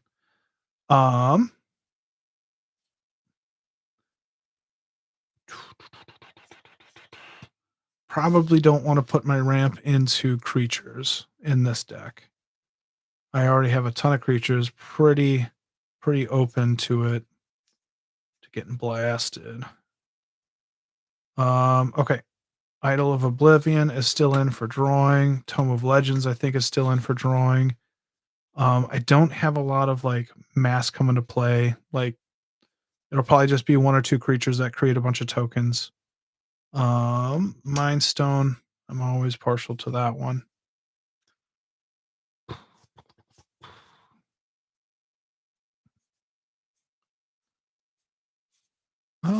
I think I'm all right with the rest of those. Okay, added some cards. Not too bad. Not mad about that. All right, where are we at drawing wise then? Just considering it. 1, 2, 3, 4, 5, 6, 7, 8, 9, 10, 11, 12, 13, 14, 15. About doubled it. And then let's see if there's any more goading stuff. Because I liked the idea of goading. There was a little bit of play in there with the pinging. Why did I have Macias, the Unhallowed, and a Shadowborn? Because they're humans, but you thought that they could come back. That's not a bad idea, but it just doesn't work. Maybe what you want. Hey, Mr. Parks, do you have Nightmare Shepherd in there? It's 1/1. It's a nightmare in addition to its other types. But it's a copy of the creature. And so unless you have those creatures coming back a whole ton, I'm gonna cut Nightmare Shepherd from this actually. So, but I believe you'd be able to sacrifice those creatures right away again. So that could be fun. All right, let's see if there's anything on here that I kind of like the idea of signal pests, but like there's not a lot of pumps in here anymore. And I'm still looking for goading too.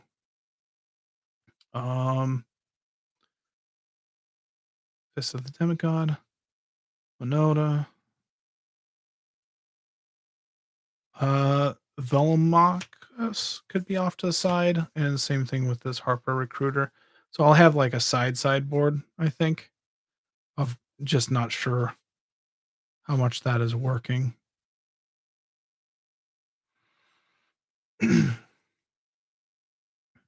Crozo would have been sweet. That's brutal, right? 5 other cards. It's fine. It's fine.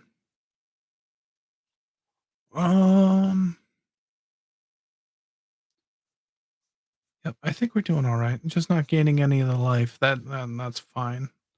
Yeah, we don't need Storm of Souls in here. I think we're fine. No goading yet. All right. The beginning of each end step, if you created a token this turn, draw a card. I only can make tokens on my turn, so it's not as enticing. Guild as an artisan. Well, yeah, I guess technically Kazuo, but that's it's unlikely pairing. Equip creature doubles its power. Two-handed axe seems powerful. I don't. That'll make a huge bit. Shared animosity that might work as well as potentially a game. I'd have to see how many tokens are being made there.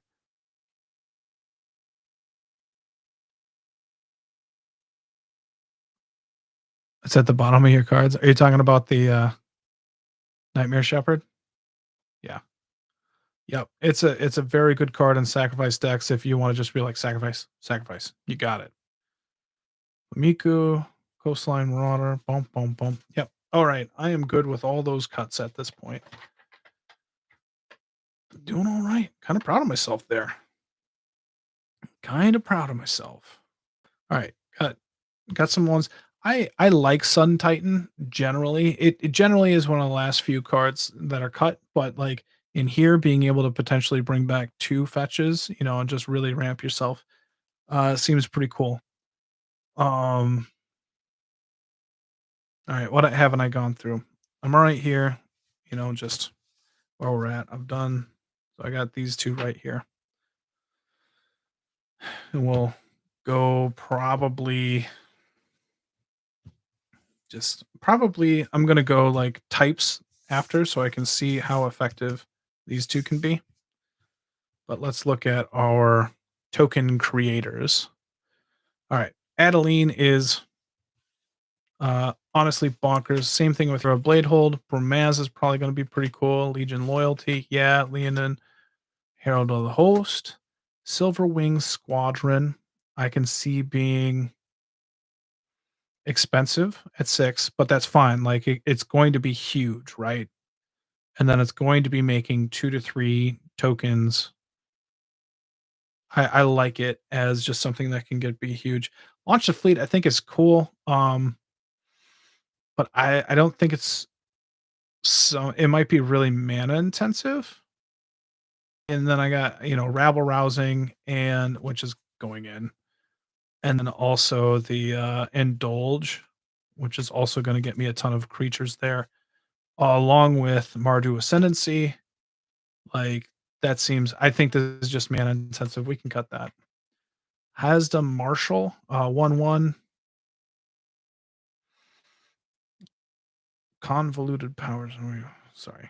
Sorry, didn't mean to read the flavor text. And I think it's cheap enough. It's probably gonna cut though. Again, all right, let's just cut it.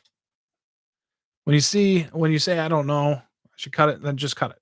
Just don't then no. Uh Doubling the tokens. Hammer of Moradin. I like this one. Okay. Has Myriad. So it's gonna have attack for 3, attack them for 3 and 3 and 3 and 3, and then tapping for 2 creatures per person. Yeah, that seems good. This is also making a bunch of 1/1s. So I don't I feel good about cutting Launch of Fleet. Didn't need it in this deck. It's fantastic in Hinata. It's crazy there, right? All right, Battlecry Goblin, 2 mana for a 2/2. Goblins you control get +1/+0, gain haste until end of turn. I got a little bit of this makes goblins. But I think everything else is kind of something random ass like cats. Cats. All right. And then whenever it attacks, if you attacked with power 6 or more, create a 1/1 red goblin creature token. Tapped and attacking. All right. Let's see here. This one is decent. Decent. Hanwar Garrison's just good. And then I get to put the potentially meld. I don't think I've ever melded before. Krenko still seems awesome. Kazula is awesome. Moon Sliver Spear seems it's always been expensive to me, but it makes let's cut this and let's go back and let's cut that goblin. Krenko. Yeah. +1. So maybe I have more goblins than I'm thinking. I'll have to look into that. All right. But I think we can get rid of Moonsliver Spear. Blade of Selves seems awesome. Captain's Claws seems decent. Sky Knight Vanguard. Yeah. Okay. I'm happy with the token makers. There's plenty of token makers. I'll probably be able to cut that down pretty quick. Or eventually. All right. Reaper's Talisman, which is an equipment. It gains them Death Touch, and then also lose 2, gain 2, lose 2, gain 2. It's pretty cheap. I'm not attacking alone seems bad in this deck though. That's probably why I didn't. Yeah, we'll cut that. Ember Wild Captain seems solid. Hellrider. Tectonic Giant probably isn't going to do enough. Inferno Titan would be fantastic if it had Death Touch. As always, it's fantastic with Death Touch. Cavalcade of Calamity, yeah. Perforos, yeah. Vengeful Ancestor, especially with the goat. I like that. Raid Bombardment makes a lot more sense than Cavalcade of Calamity. I'm sure I have enough in the 2 range. The ones are going to be really nice with the tokens that I'm making. So they both might work. Impact Tremors, Brutal Horde Chief, yeah, for the campaign of vengeance. Calculating Lich, yeah, revenge. So one thing to note, Chandra Spitfire does not work with life loss. It has to be damage, I believe. So that's something there. Revenge of Ravens, losing life. Arcana Cruelty just seems like bonkers in here. Infectious Horror is pinging people down. That seems good. All right. Let's go into card type piles and see kind of where things are laying. Then I can also see where my creatures are at, and then my instants and sorceries and stuff like that. So enchantments are normally down there. I think I got plenty of enchantments this time. I don't care if it's a creature or not, so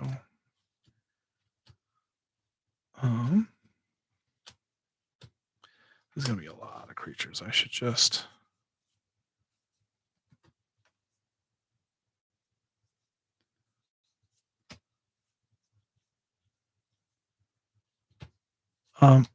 yeah, that's still probably fine.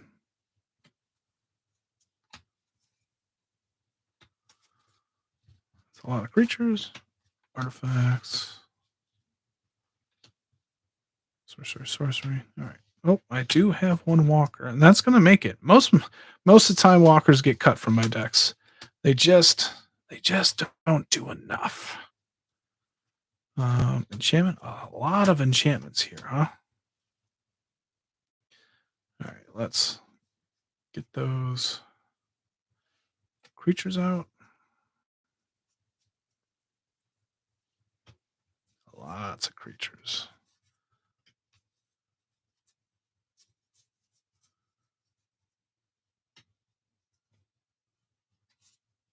Oh, another walker too.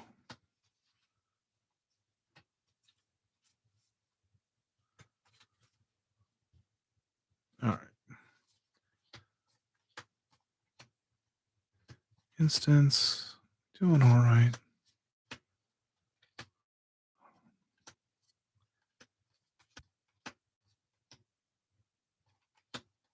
Enchantment, that is an enchantment. All right.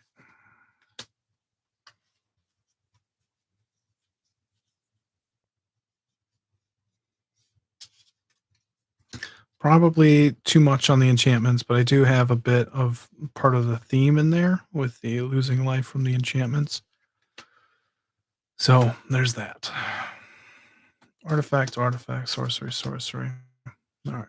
So for Volmucus, at this point, we'd have 1, 2, 3, not that, 4, but that'd be too late, right? Yeah. Not needed. Wouldn't work.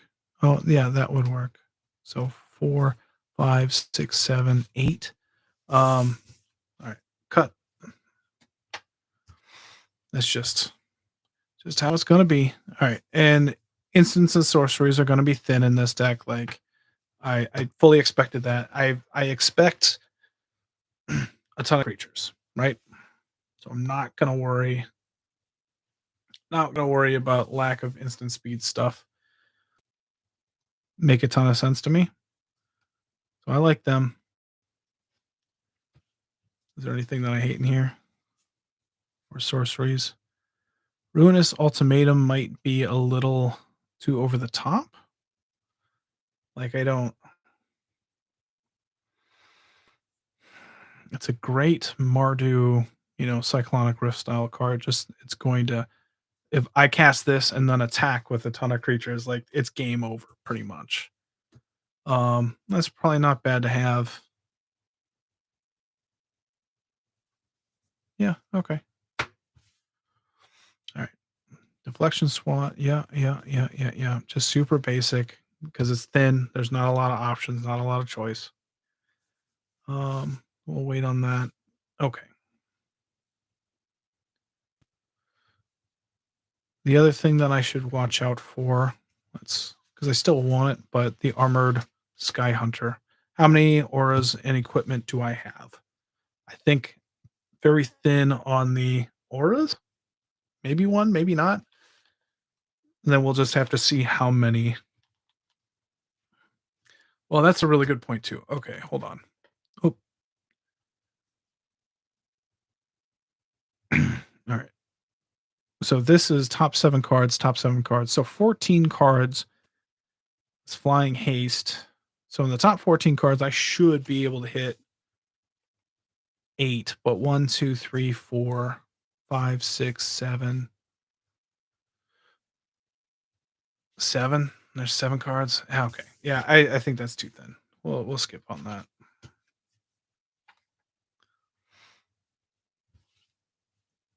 All right, let's go through enchantments that just seem all right. Everything's gonna be all right. Making copies of stuff. I like that. I like that idea. Solid. I'm making a lot of cuts. Roas, Divine Visitation, probably not needed. Again, this might be overkill, but it's also in the game. Flying and Vigilance. I think Shared Animosity goes away. I think probably just because I don't want to do the math on like how many goblins, how many humans, how many soldiers am I doing? Because it'll be all of those and they all work. Each other attacking creature that shares a creature. I probably just don't want to do the math. I don't care enough. So, what's up, Renshai?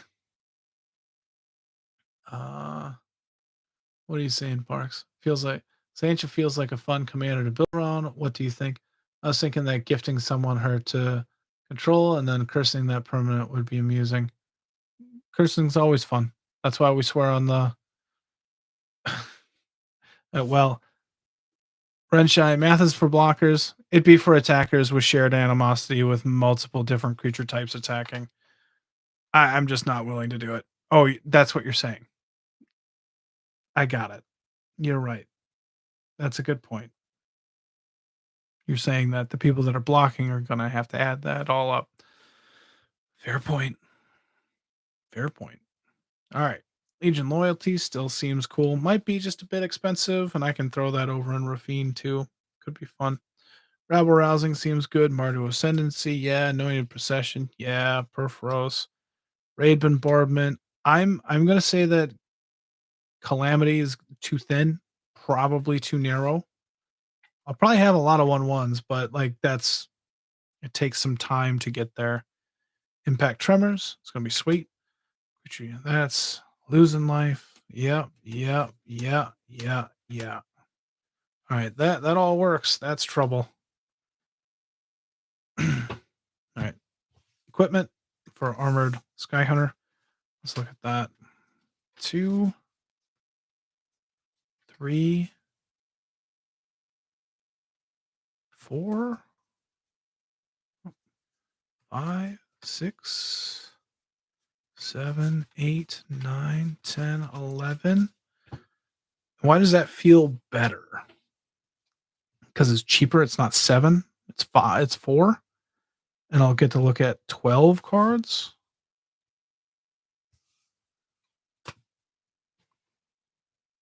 Happy birthday, Renshai. Do you want me to sing you a song? I could do that. I'm even surprised that you showed up. You didn't have to show up, man. Go get your drinks. Get your drink on. Have some fun. Don't worry about me. All right. So I like the idea of Armored Sky Hunter. I don't know why.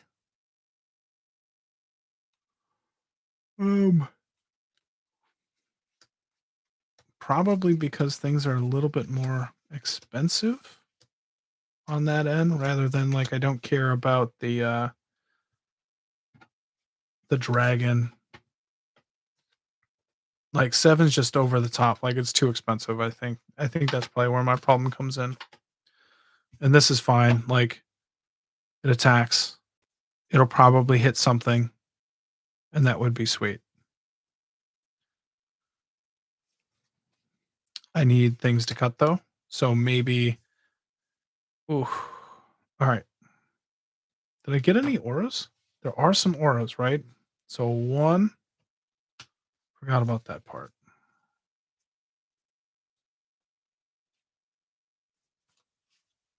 Shiny Impetus. Okay, so only the 2 auras.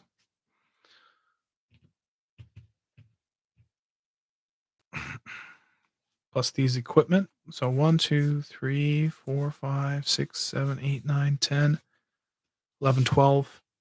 I mean, that's card advantage. Do I worry about it?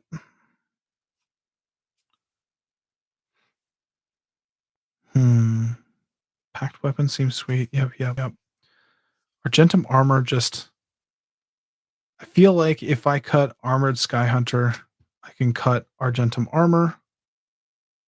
I like the idea of that. Yep. And yep. So I can just at least cut these two. Because that's Argentum armor would be a main reason why I want Armored Skyhunter in there. Just so I don't have to cast that son of a bee.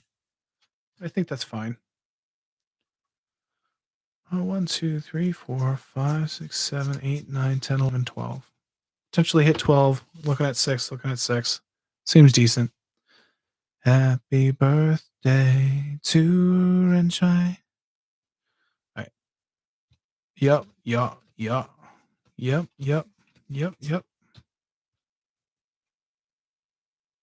right. Or attacks. Put a page counter on Tome Legend. That makes sense. But again, am I attacking with Isshin a lot? Not really. Happy birthday to you. Happy birthday, dear Renshai. Happy birthday to you. And that makes sense. All right. Not cutting a lot in this. I'm probably not going to get done like I was hoping. All right. I'll probably try and wrap this up in like 15. I'll finish off the creatures. I'll do it in CMC order just to see where it's at. All right. First off, we're just going to go, okay, I'm looking for... Look at the top 4 cards of your library. You may reveal a cleric, a rogue, a warrior, and or a wizard. Rogue, wizard, that doesn't count. I don't play D&D, so I never really cared about the party system, but I guess they're going to force me to. It's coming along all right. Yeah, I mean, like, I made some really quick cuts at the beginning just to cut down. I knew what I kind of wanted, and that helped out. Hopefully people kind of learned what they wanted or not. That's a rogue. This is whatever it needs to be. Dragon, that actually also counts in here. Hey, Renshai. I don't think anybody was on when I was asking this, but how does Buracos, how does that work? Is this a full party, or am I choosing one for it to be part of the party? All right. Demon, Warlock, that's a cleric. I don't know what that is. Elemental, Soldier, Knight, Cleric, Knight, Angel, Soldier, Warrior? You want it to be a warrior? Warrior, Wizard, Cleric, Rogue. All right, Warrior. Goblin, Cleric, Warrior. Elemental Giants, Warrior, Wizard, Rogue, Warrior. Plus that. What's the exact question? Okay. So essentially, what does this part mean? It's also a cleric, rogue, warrior, and wizard. So when he attacks, is he counting all of that? Defending player loses X life, and you create X treasure tokens, where X is the number of creatures in your party. So is this meeting its own requirement? Or am I just able to choose this to be whatever one it slots into, depending on what I have in? He's counting himself. Holy shit. He's pretty awesome. All right. And he's going to be awesome in this deck because it's a doubled bit. I'll still look it up, but I believe you as well. All right. That looks like enough. 1, 2, 3, 4, 5, 6, 7, 8, 9, 10, 11, 12, 13, 14. I like all of these. synergies. Maybe I could get in a little bit of party synergies. I like that. Yeah. Yeah. Like all of this makes sense to me. I don't have any problem with that. Warrior, wizard, rogue, warrior, orc. All right. All right. He is meeting the requirement, but he is your party. Then you would create one treasure. Is you have more to make. Oh, your party. You would create more treasures. Okay.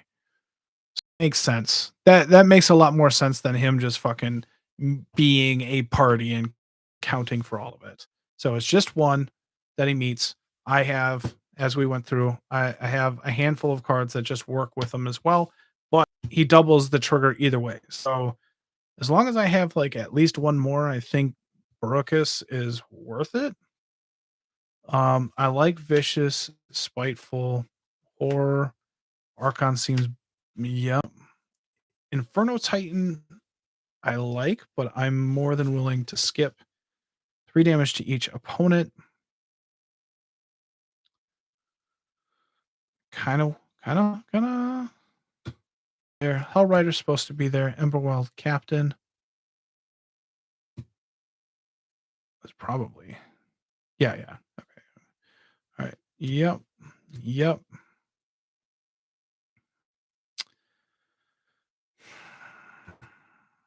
I think I'm gonna cut this battle cry. That part right there is what's making me want to keep it in because I have a handful of cards that make goblins, but I think we cut it now. Let's talk me out of it. All right. Krenko still seems crazy. Hand War. Yep. Sun Titan still seems good. Man, I would have had all the Titans. All right. Yeah. Chandra Spitfire. Yeah. All right. Extus is another like. I don't have a ton of instants or sorceries. More than likely, it's that part. 3 damage to each opponent, which would be very similar to Tectonic Giant. Baylor has a lot going on. Dracuseth, yeah. Oh boy.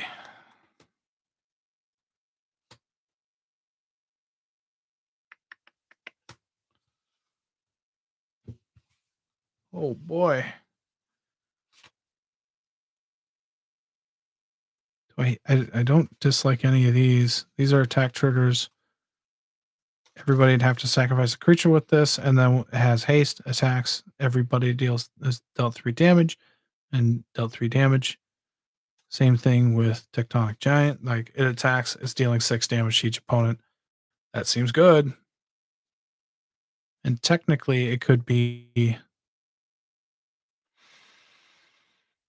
okay. I think I can cut Inferno Titan. Just had to get myself mentally there because it's one of my favorite card of mine from back in the day. Yeah. I'm cool with those. All right, and these are my parties. I'm gonna cry if I want to. Cry if I want to. Cry if I want to. Yikes. All right. We're gonna go in CMC order, and then we're gonna call it a night. 4 1s, 6, 4, 3. Let's see here. No, it's your party, man. It's your birthday. So 3s, 4s. It's my party. I could cry if I want to. I have a feeling I do. Ooh. Lippity. 4, 3. Yeah, that's fine. That's fine. I was about to cut Brimaz for some reason. Like sometimes you're just wrong. And sometimes it might just happen later. 2, 6, 4.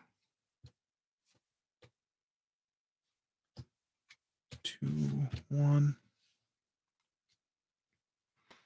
2, 5. I can already tell you I'm too top heavy. 2, 2, 2, 2, 2. We'll see. 2,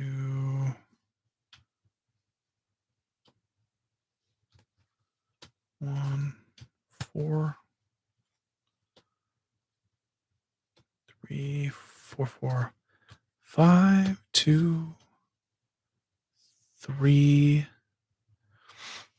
So I think the big thing about this, like if I keep Impact Tremors and Perforosin, I'm gonna want to find a little bit more similarities with like the Chandra Spitfire, and then if not, then I'll probably just think about cutting them because they're good. All right, 4, 3, 5, 8, 4, 1, 1.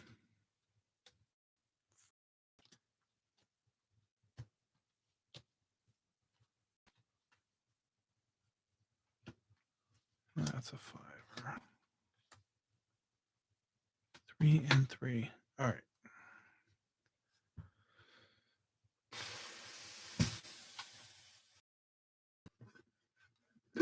Let's see here.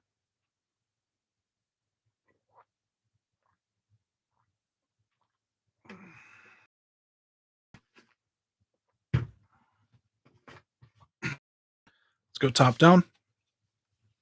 I think these 3 on the top end are really good.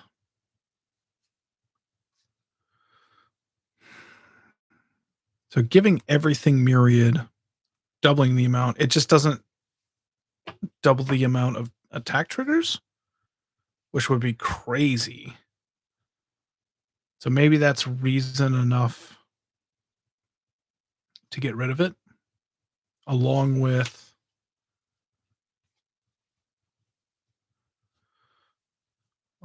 the equipment. I'm all right with that idea. If it doubles the attack triggers, but I don't think it does. So I still like this. I like this just as a Cyclonic Rift type effect. These two creatures are going to be crazy. They're good. I'm all right with that. All right. So what are we comparing here? Menace. Whenever a creature attacks one of your opponents, that player loses 1 life. If this comes down, I almost feel like people are going to stop attacking people, which would be unfortunate. Silverwing Squadron. I like Titans here. Liliana's a little bit of everything. Like it's draw, it's making tokens, it's people sacrificing stuff. Each opponent chooses a permanent that they control, each permanent type, and then sacrifices the rest. That is each opponent, so it doesn't affect. Yeah, and then it's also a game ender like Ruinous Ultimatum.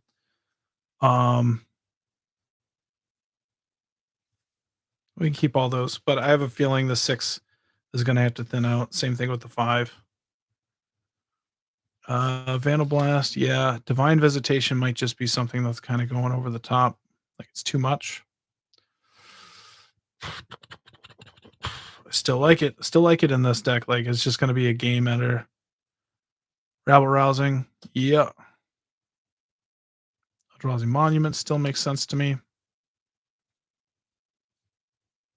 Kazul, Drana.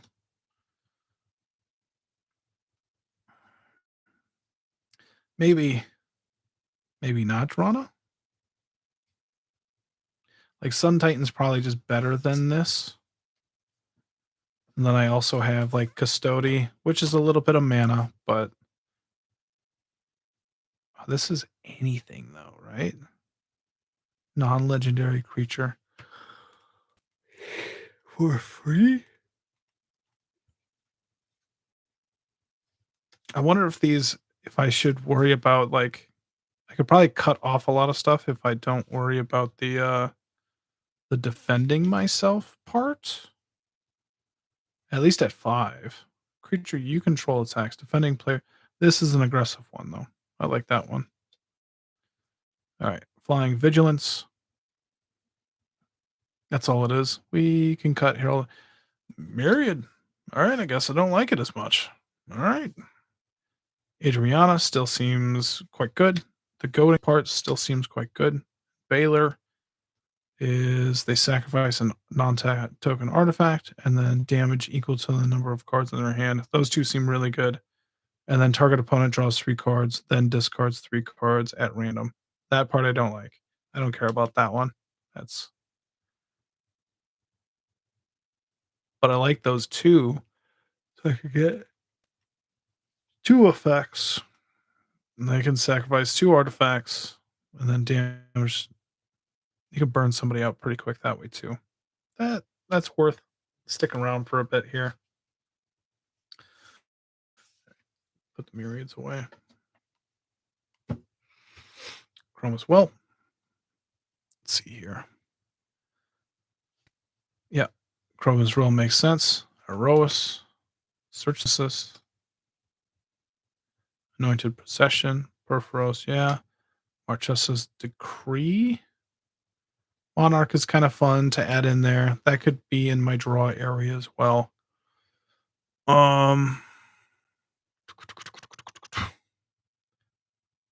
We have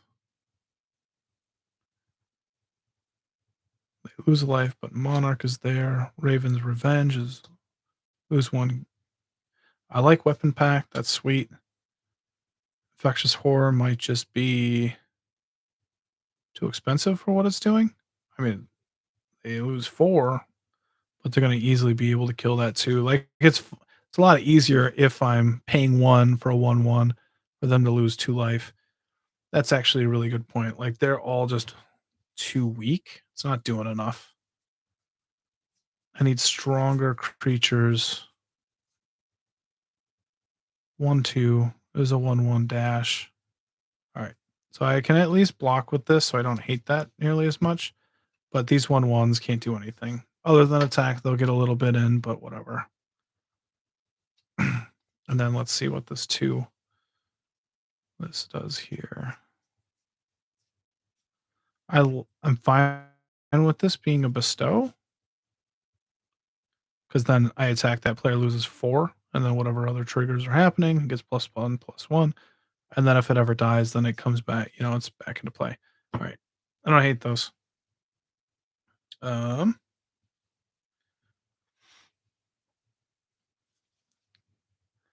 Yeah. Yep. Life of the party seems like it's going to be sweet. Number of creatures you control. Yeah. Martin Stromgold. Solemn. Just seems simple, straightforward. That's cool.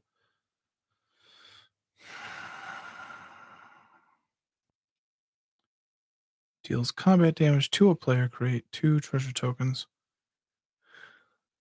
All right.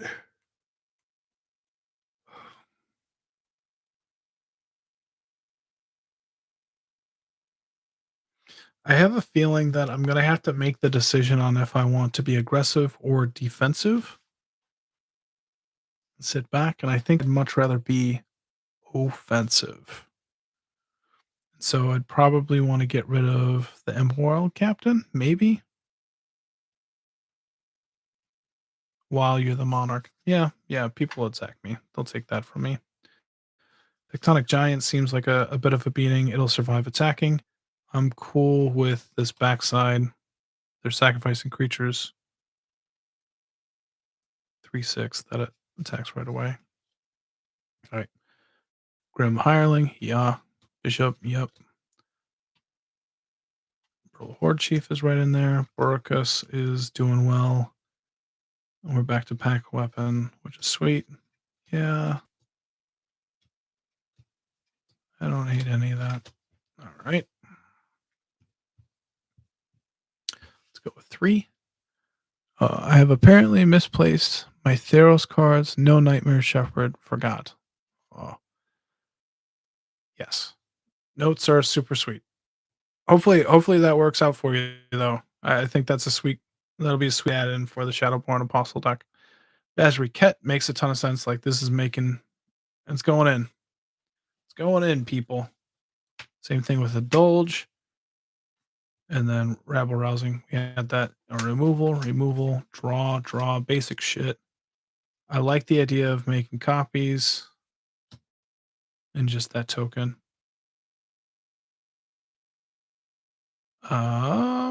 Raid Bombardment. Still makes sense. Hissing Miasma. Yep. Two-handed axe. I think this gets cut at this point. It's a cheap equip though, and double striking something, but I don't have anything that really is gonna benefit from the double strike other than like being huge. I think it'd be fun, but it's something that we can cut. Making tokens. Yeah. Chandra Spitfire. Whenever an opponent has dealt non-combat damage. This is going to be a game ender in this. I think that's the fun part a little bit. Enter the Meek. That'll be able to hit. Draw.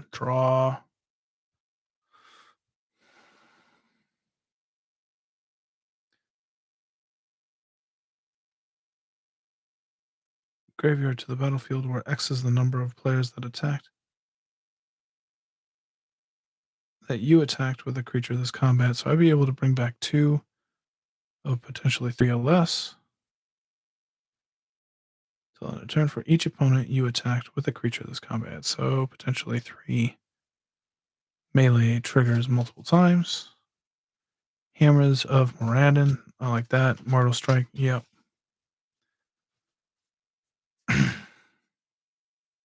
So no matter what, that'll end up being like 3. I got a fistful of 3s here that people are going to want to kill.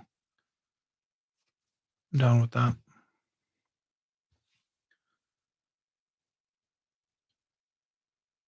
Yeah. Yep.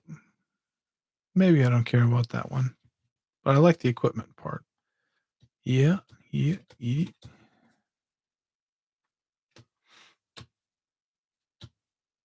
Spiteful returned. I'm still cool with that. Yeah. Uh-oh. Let's get rid of Faithless Looting. I don't have much for, well, a little bit of recursion. Yep. Oh, had some 2s there. Seal, Explorer Scope. Those go there. Scope, top, clamp. Yep. I'm fine with that. All right. How many cards we at? We're looking to wrap up here. All right. 1, 2, 3, 4, 5, 6, 7, 8, 9, 10.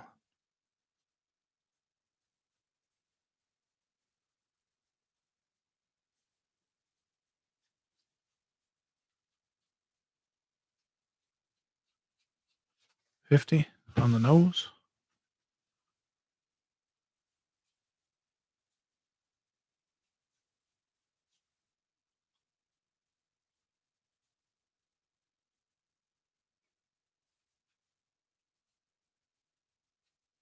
$93. So I did that original count after cutting everything, and I was at 94. I added some cards, went through everything, cut it all, down 1 technically. All right. So I'm going to be back Thursday, and I'm going to cut this bad boy down to 61. I'll probably work on it in the meantime as well, but that's what I'm going to be looking to do. Thanks for coming out. Thanks for listening, giving it a shot. Hopefully you enjoyed, and remember, share, like, subscribe, whatever you like to do. Make some comments. We can talk shop a little bit, but either way, hopefully you have a good day, night, whatever you got going on. Bye.